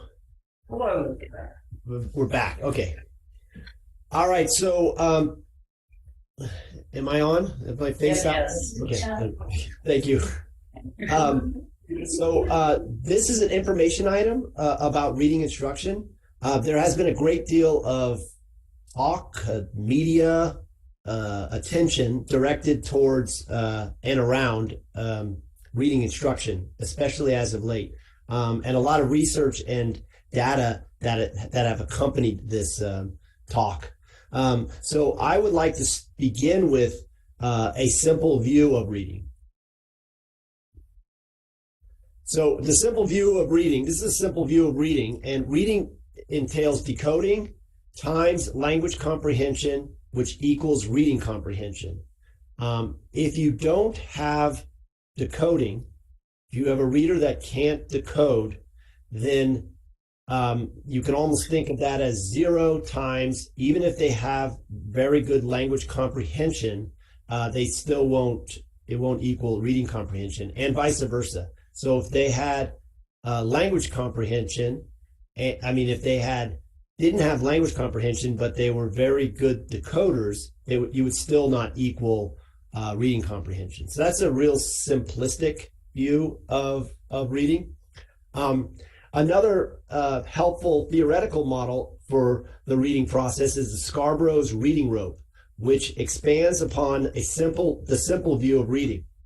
So you have decoding, which is word recognition, down on this part of the rope, and it includes a list of subskills, which is phonological awareness, decoding, and sight recognition. And then you have on the other side is the language comprehension, and the subskills below language comprehension are background knowledge, vocabulary, language structures, verbal reasoning, and literary knowledge. And as the language comprehension skills become stronger and stronger, the more tightly woven together, readers become increasingly more strategic. So that's this part here, is when they start getting tighter and tighter, they become increasingly more strategic. And the same with the... Hello? Here. Okay, sorry, I thought I heard something. And then the same thing with the word recognition or decoding. You can think of those subskills as strands of the rope, and as they become more tighter and tighter woven together, there's an increase in the reader, increase in readers becoming more automatic in their reading.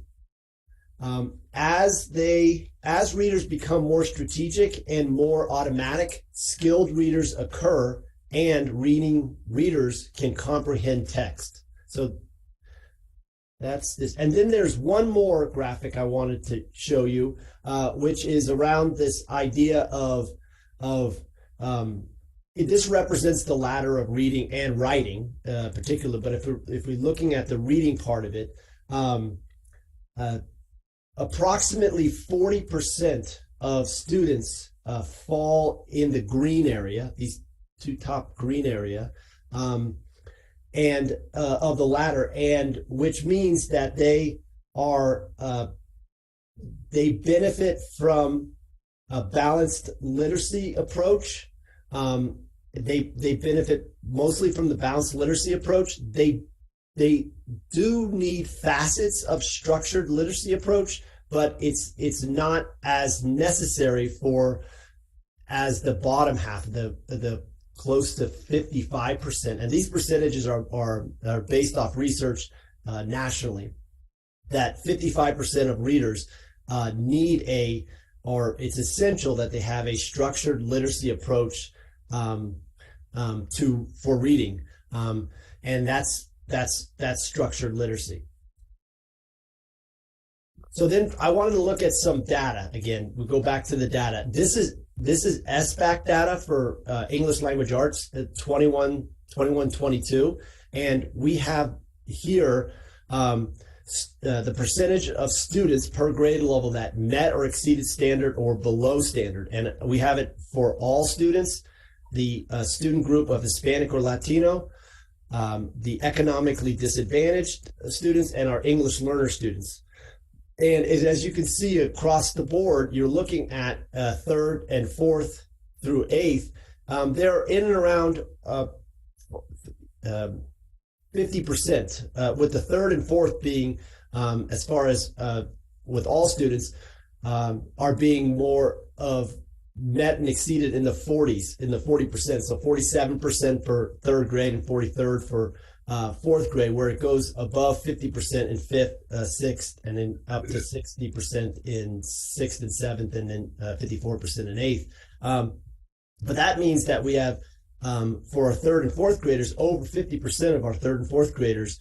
And again, this is English language arts, so it's not just specifically reading, but it shows that there's more than 50% of our students that are below standard in English language arts. And then if you look at our student groups, which are the Hispanic, economically disadvantaged, and English learners, the gap between those is about 20%.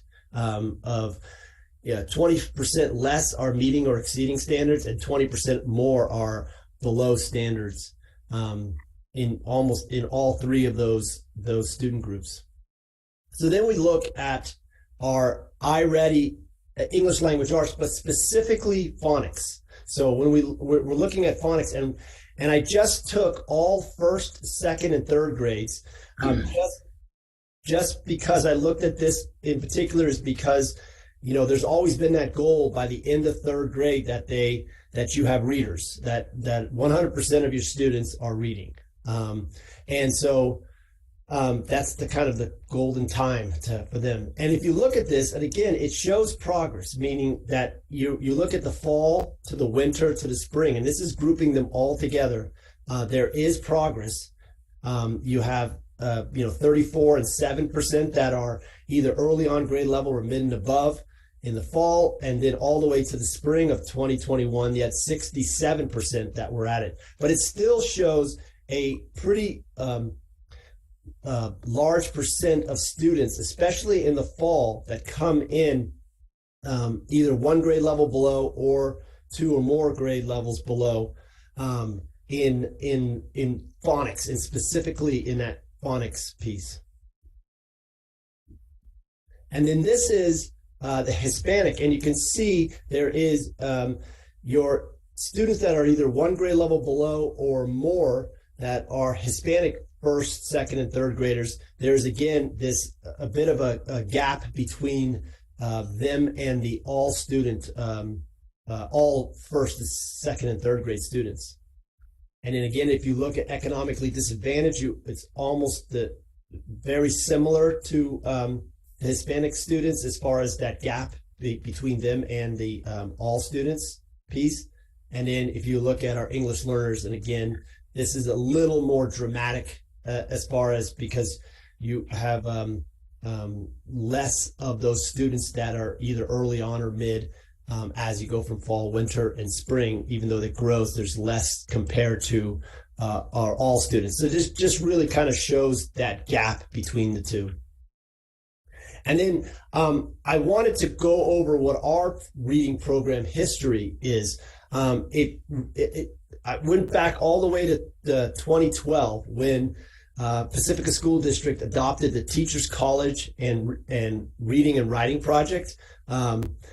And at that time, teachers were provided with pretty extensive training on this balanced literacy approach to reading and writing, and it was pretty continuous.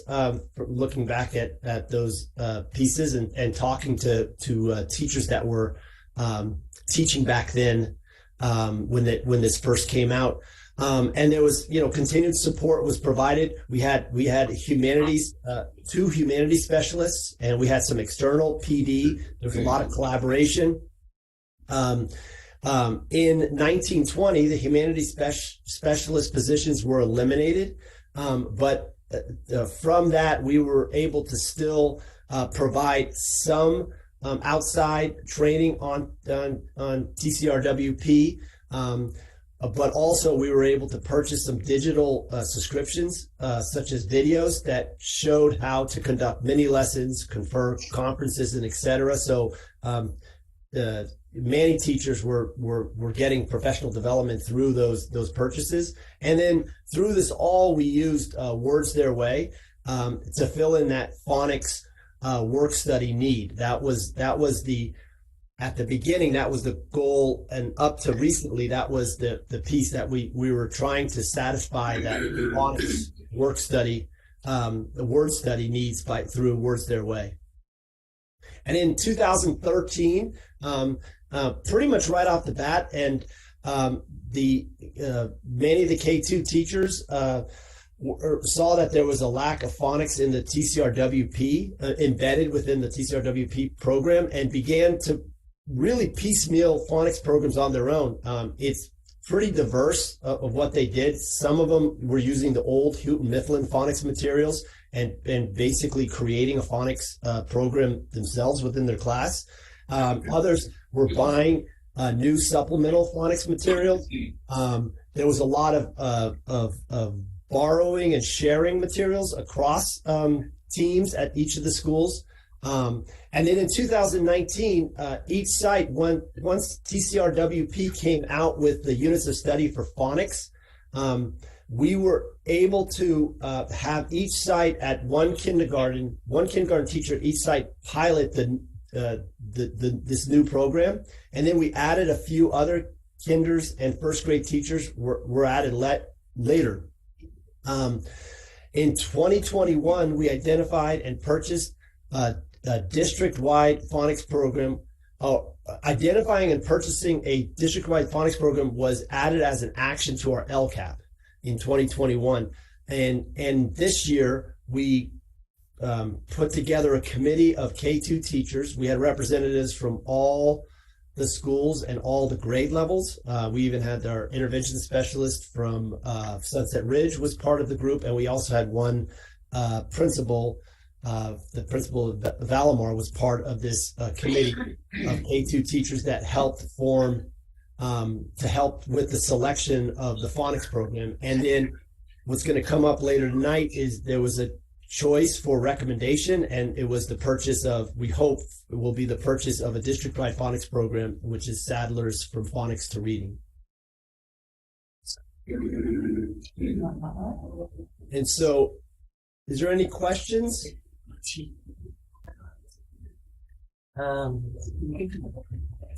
Any questions? No questions. Just a comment. Will, thank you so much for putting this presentation together. I thought it was a very well thought out, and I appreciate the history in Pacifica as well. I'm very happy that the needs of the teachers that they've expressed from back in 2013 is being formally addressed with the phonics program. Yeah, it's extremely exciting. It's one of the committees that I've been on there's been a lot of energy and excitement around it. I mean, they were all aware that we had planned to do this a lot earlier, but the pandemic hit and our priorities got moved around based off that. But they were very, very excited and very.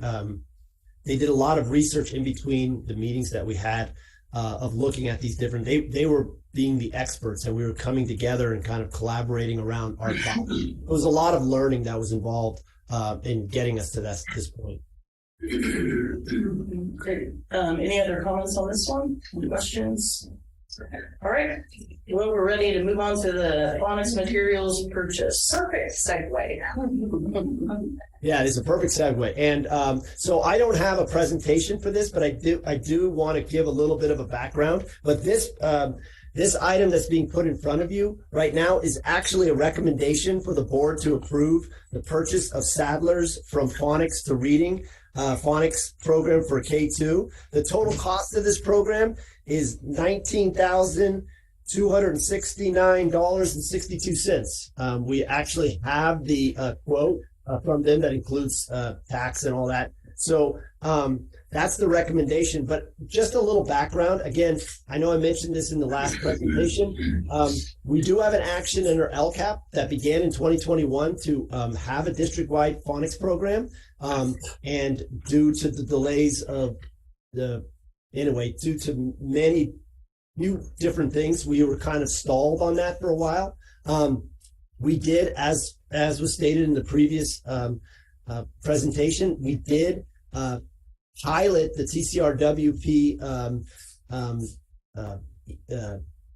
phonics program that they had, that they just newly came out. We did do that. And then we actually put together a group of K2 teachers, as I said, that were from representatives from each of the schools. And we looked at programs, and I can give you the list of the names of the different programs that we did look at. We looked at Sadler, which is the one we're recommending. That we did look at TCRWP, the units of study for phonics, because they did make some updates to that since our initial purchase. We looked at Haggerty, which is another a program that had a phonemic awareness piece but did not have the phonics piece, and they're just coming out with the phonics piece. So we looked at that. We looked at Wilson's, which in the past, Wilson's has been used with the special ed staff, but they now have what's called a tier 1 intervention. I think it's called Foundations. So we looked at that. We looked at Sunday Essentials, and which is another one that some of the teachers were actually utilizing in their program. They had just gotten it themselves or gotten it from colleagues, and they were utilizing materials and pieces from that. So, but based off the reviews, we went through a rating system. The Sadler seemed to just bubble up to the top because one of the main reasons where all these other programs had all the components that you wanted, it had a good, they all had great scope and sequences. But one of the things that Sadler had that the others didn't really have was ease of use. So we will be providing professional development for these teachers to use it, but Sadler has it so that if a new teacher were to come in tomorrow, they would be able to pick it up and actually start implementing the program with very, very little professional development. Now, again, like I said, we will be providing some professional development for them so that they have that piece. But that was one of the kind of the big highlights of this piece. There was one other thing that I wanted to note is that we will probably be having to look at some decodable books, but I wasn't ready to bring that purchase to this meeting. So but that's something we'll have to look in the future of supplying more decodable books for especially our K1 teachers. Great. Any questions? Trustee Patel? Will, in the process of evaluating the different phonics program committee, how was efficacy research taken into account? Efficacy? Yeah, so any research on evidence-based, has it worked in the past? Have research reports been done on impacting student achievement in reading? Yes, we actually looked at all of the programs that we looked at. We looked at what districts used them, and we were very fortunate that some of our people that are on our group were able to reach out to some of those districts because they had friends working in that district and to provide input.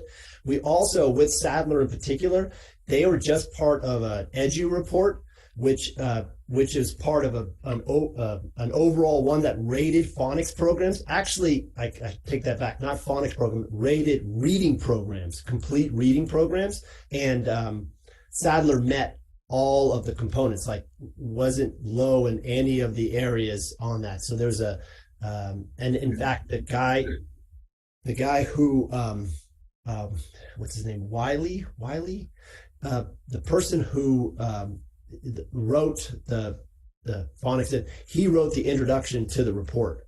But so yeah, we did look at the effectiveness. We really focused on making sure that it had a solid scope and sequence, and that the materials that were used and the lessons that were within there, especially the tier 1 lessons, because they have the component of also a tier 2 piece, but the tier 1 lessons were consistent with that scope and sequence, because we did find out that some, had some consistencies, TCRWP being one of them, that wasn't directly mirroring the scope and sequence within the program. So. Okay, any other questions or comments? Just that, so the alignment with the standards from Ed Reports, I think, is fantastic because they obviously review the curriculum versus the standards and making sure they align, which is great. And it's great that you got feedback from other districts nearby. It would also be great if in the future of other curriculum, if there was just research-based studies on does this work at scale in improving student achievement. If there were studies like that, RCT trials or whatever. I know a lot of publishers are doing that nowadays to just kind of prove out the impact of their curriculum. Yeah. Yep. Yeah, there were some talk again. The science of reading was, they were all claiming to be science of reading friendly, but the focus. There was a big focus on this idea of practice versus what's on curriculum and print and the lesson plan. It was the practice piece but I see what you're saying. If we're able to get more research and information around the practices that were connected to that particular curriculum, yes. All right. Anyone else? Okay, this one is for action. Yes, it's an action item. Do we have a motion to approve the purchase of the recommended KG phonics program? I'll make a motion to approve the purchase of the KG phonics program. All right, anyone else? Or a second? I'll second. Okay. All in favor, please raise your hand. All right. Motion passes 5-0.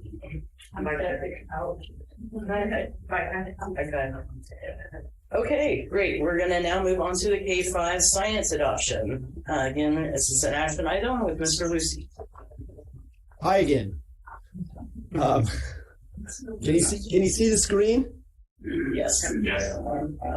Okay, so first I'd like to acknowledge that Sarah Watanabe, who used to work for Pacifica School District, is now an employee of San Mateo County Office of Ed and is, in my mind, an expert in science and definitely in science curriculum. She really took the lead on this adoption of a science curriculum for our K-5, in fact, our TK-5 program. So I just wanted to acknowledge her. I don't know if she's listening, but she needs some props, Sarah Watanabe. So the objective of this is to inform you of the science curriculum selection process, so you can make an informed decision about to adopt a curriculum and a plan of support in implementing the NGSS by applying the guidelines in the California State framework. So Sarah and her science adoption committee and the teachers who piloted the different science curriculums were following this framework that Sarah was facilitating with them. So first, the timeline. This started way back in 2018. In 2018, they attended the materials fair at San Mateo County Office of Ed. They developed a district lens. This is the committee. This is the science adoption committee. They completed some blind pre-screening of similar units from each of the vendors, and then they paper screened multiple grade levels from the curricula that passed the pre-screening. 2 vendors made it through that paper screening. And then in 2019-20, they piloted Amplify curriculum, which was the other curriculum that was piloted. In 2022, from 2020 to 2022, there was a pause in the process due to COVID. So fast forward to this year, in 22-23, they reviewed the district lens, and then they piloted the second one the second of the 2, and that was the Carolina curriculum. So The curriculum committee recommended the adoption of Carolina blocks of science curriculum. The rationale was that it scored between medium and high on the NGSS time rubrics. And when I say the times rubrics was a rubric that was used to make sure of the alignment with NGSS. And when we say it scored between medium and high quality in all components of that NGSS, it scored between there wasn't any of the scores that went below medium throughout that whole piece, which was pretty impressive from what Sarah tells me. And then there's a high student engagement with this curriculum. They were appreciative of the responsive customer service, and they were the flexible resources and the easy to use online portal. That was some of the big pluses with regards to Carolina. So the curriculum adoption, the elements of the curriculum is each grade level gets kits that include a teacher guide and hands-on material for class sets of students, TK24 and K530. Student worksheets and or notebooks. All educators at the school will have access digitally at there's no additional charge, including special ed, English language learners, paras, student teachers, and administrators. So, in fact, that digital platform is open right now. They could go onto it right now. All teachers have access to a complete TK5 program. So even if you're in a different grade level, you have access to other grade level programs that allows teachers that want to utilize lower grades or even for review or remediation or even push beyond the grade level and be able to do that. And it includes 20 days of in-person PD, and that doesn't expire. And that's a big thing, because one of the things was that with many adoptions, sometimes those days expire if you don't use them in a certain time. They'll expire, but these don't expire. The cost. So the cost, we settled on this cost of almost $400,000 for a total of 5 years. It includes vouchers for consumables, and when we talk about that, is that so each grade level for 4 years they'll initially get all the consumables on that first year, but for the 4 remaining years they will be able to get vouchers to get those consumables in each year. So and the vouchers don't expire also, meaning that if they decide they don't need certain consumables for one particular year or so, they can hold on to those vouchers and then use them, and it can take them into the 6th year or the 7th year after that. The student notebooks, the decision was made that we would get 3 years based off the number of our current students, meaning we'd get 3 years of vouchers, meaning after this first year, we'd have 3 years of vouchers to get those notebooks. And that was decided because instead of getting the full 4 years, there were certain grade levels that may not want to use the workbooks each year, so they'll hold on to the vouchers. Not all the teachers were saying that they were going to use the notebooks, because the notebooks are in the digital piece, so they may not actually utilize them.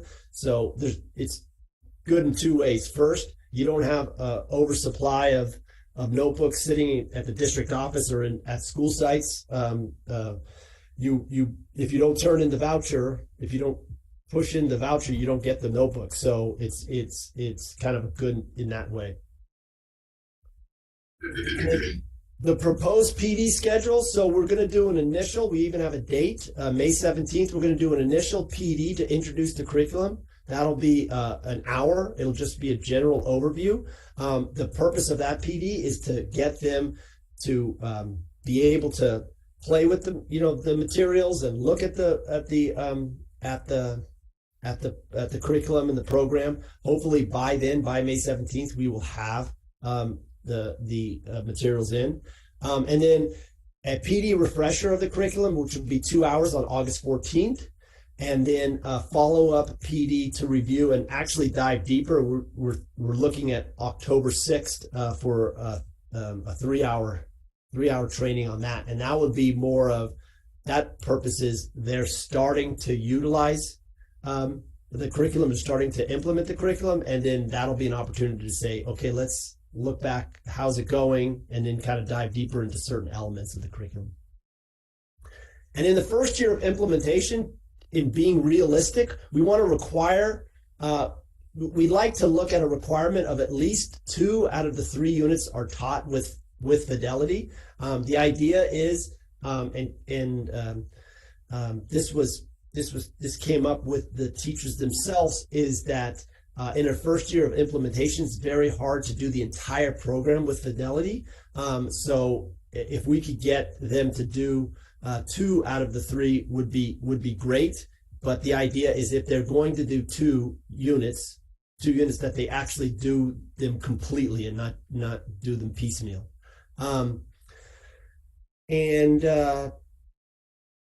Yeah, that's our goal for the first year of implementation.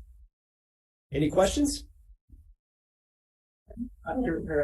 Pacifica? Well, can you talk a little bit about the technology integration that's available through the building blocks curriculum? And I ask that because I know typically the elementary science curriculum is focused on like physical sciences and what have you, but that technology integration in science just to build general STEM skills is so important early on, and I think nowhere more so than in our science programs. And the reason I ask, sorry for the long-windedness of this, but as I think about kind of where we sit in Silicon Valley, making sure that we have really deep integration of technology, especially as students are investigating scientific concepts and so forth. Yes, the digital one really promotes this idea of the part that I've looked at it, and I can tell you, full disclosure, I haven't looked at each piece very closely, but I did go in to the digital because you have access to it right now. That I noticed that this idea of NGSS and this idea of phenomenons is really promoted within that digital piece. So it's more of, they do have the pieces, like they do have the notebook. So if you wanted to do the notebook on your laptop, you can do it you don't have to have the physical book. So they do have those components, but it's really this idea of when you have those consumables and you're setting up those experiments or you're setting up on those hands-on, there's that push in the digital version of looking at the phenomenon piece of NGSS and working off that. So I thought that was really kind of cool and neat. There are videos and there's just, leading questions, and even the one I was looking at was the scientific process and how they break down the scientific process, and then they look at it in different genres within that. So it's kind of like when I took science, that was enrichment. That was like high level science. It wasn't just your basic science program. So. But it's embedded within that digital thing. I don't know if that answers your question, but it seems to me. Yeah, I guess it's getting close. I mean, I guess the other question that I have is how do we ensure teachers are thinking about the best way to integrate technology? I know the digital curriculum seems like it's available. And again, I don't know how good it is or what have you. So, I'm certainly not pushing something that may not be reviewed, but something is available and something is used are 2 very different things. And so I'm just curious on how the technology integration in the adoption of this new science curriculum can be kind of supported for all the teachers. Yeah. Can I take that one, Will? Because I do think this also ties back to our reading presentation. Is that when I started here, we had specialists. We had 2 humanities specialists. We had a technology innovation specialist, and we don't have those people anymore. And so we're very limited in our ability to support people in person online. And so it's about looking at either early adopters or people who feel comfortable and sharing. But it does kind of give that flavor of it being more optional. And so, I would encourage us to think about how we can make sure every student has access to the teacher that's doing that or something like that. And that is a systemic problem. And I think about curriculum across the board in this district as that's going to be an important next step.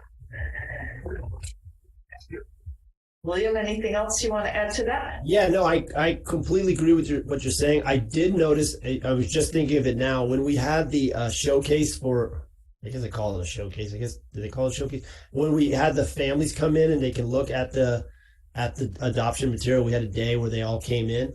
We didn't have too many people come in, but we had a few people here and there. I noticed that the sales rep, who also is working with us for the professional development plan, was actually pointing out to one of the family members about the digital piece and about how it integrates within the hands-on experiments, and it gives them a lot of really just not only background knowledge but also some of the stuff that they'll do in those labs are very digital connected. So I was just thinking about that when you mentioned that. So I'm hoping that also too is that part of our professional development really, that's part of this idea of doing the units with integrity.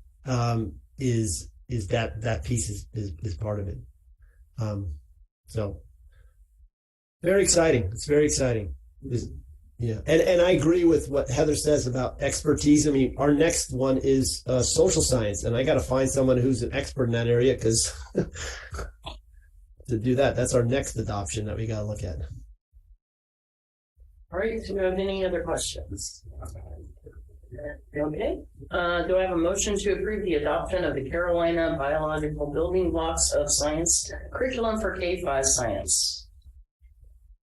Motion to approve.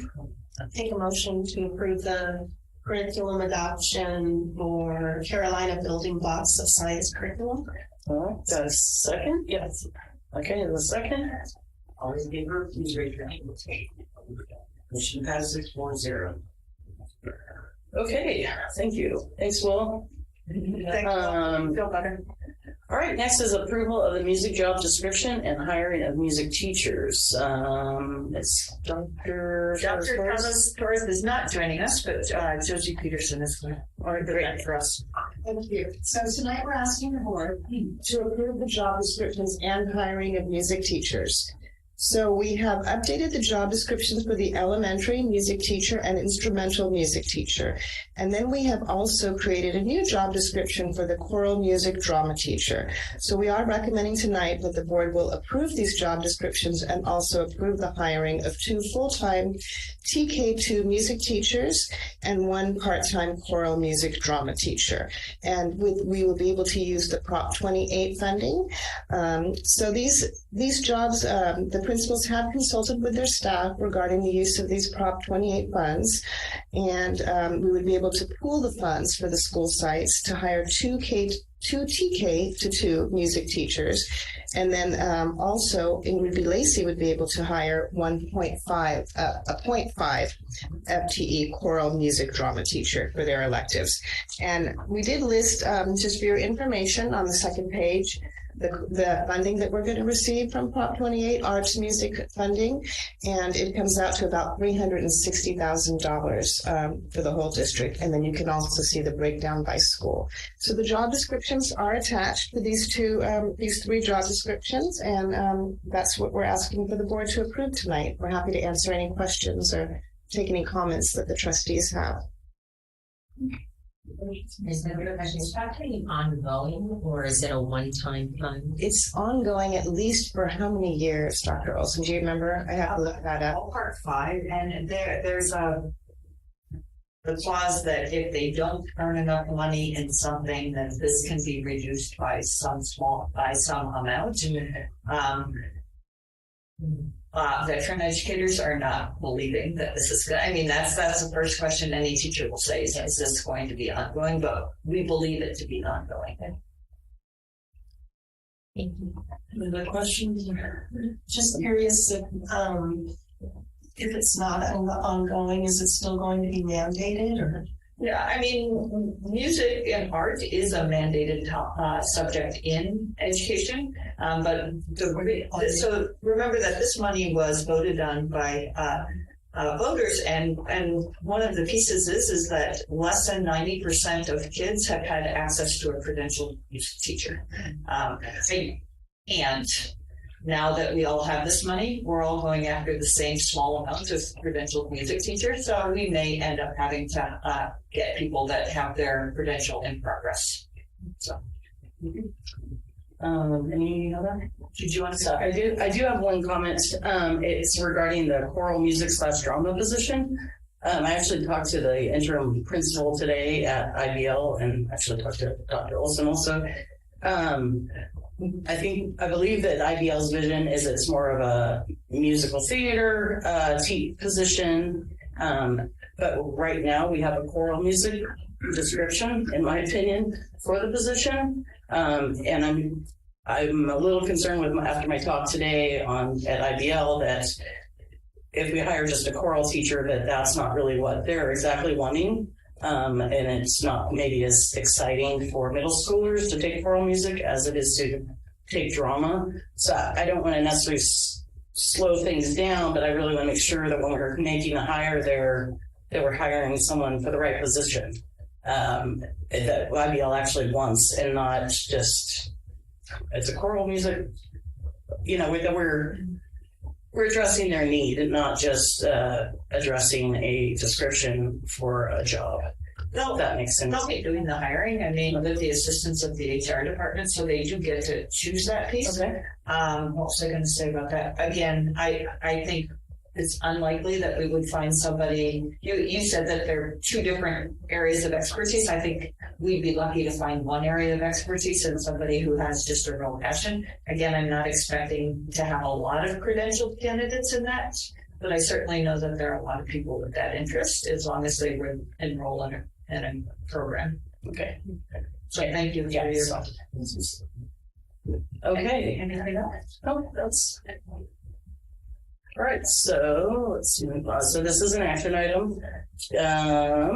We have a motion to approve the updated job descriptions and new job descriptions as attached. I'll motion to approve the music job descriptions and hiring of music teachers. Thank you. Do I have a second? I'll second.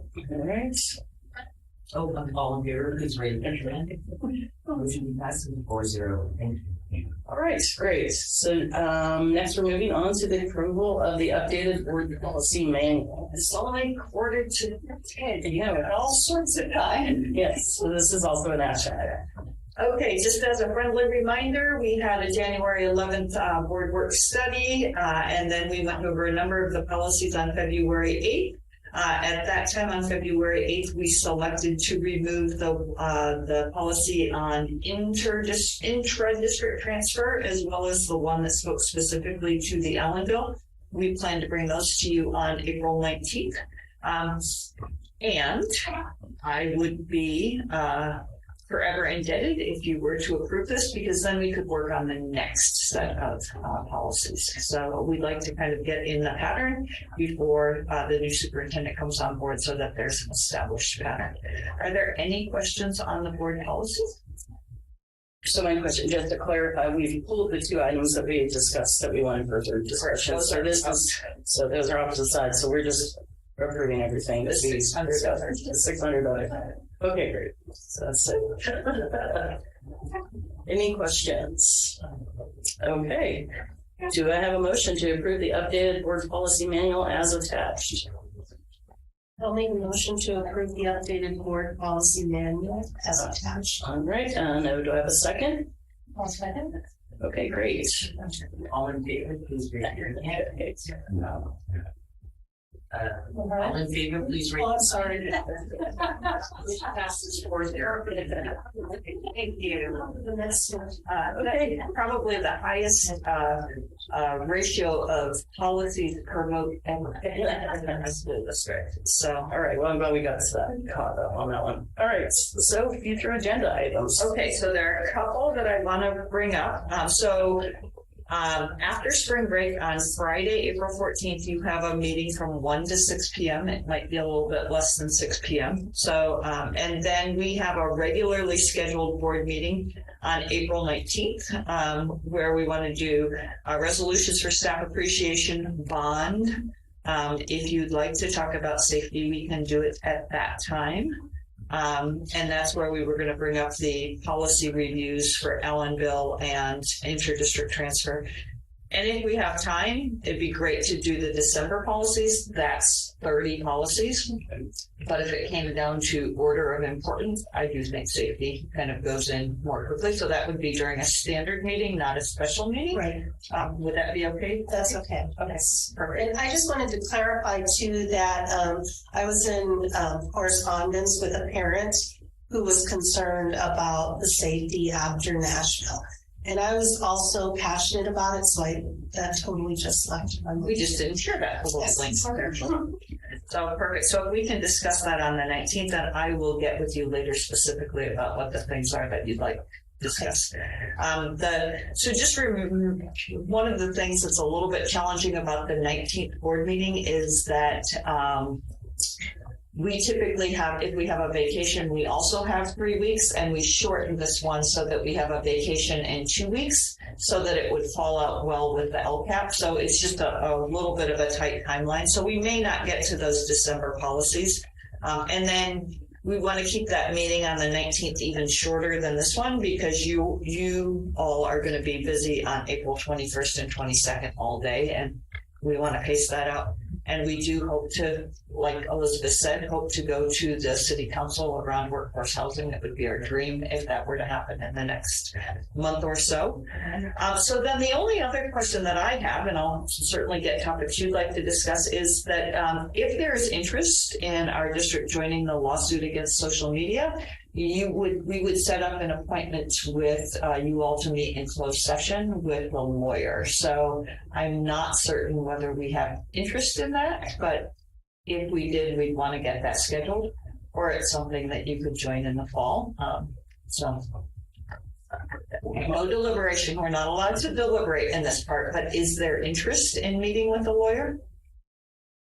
Yes, that's not a vote. Okay, so I will try to see if I can get that on April 19th. So no commitment. That was not a vote. Let's be clear on that. That was not a vote. I'm just saying. Yes, you're okay. Other topics? We have a lot of work in front of us, don't we? Mm-hmm. So thank you very much for your time tonight. All right, our meeting will adjourn at 9:48.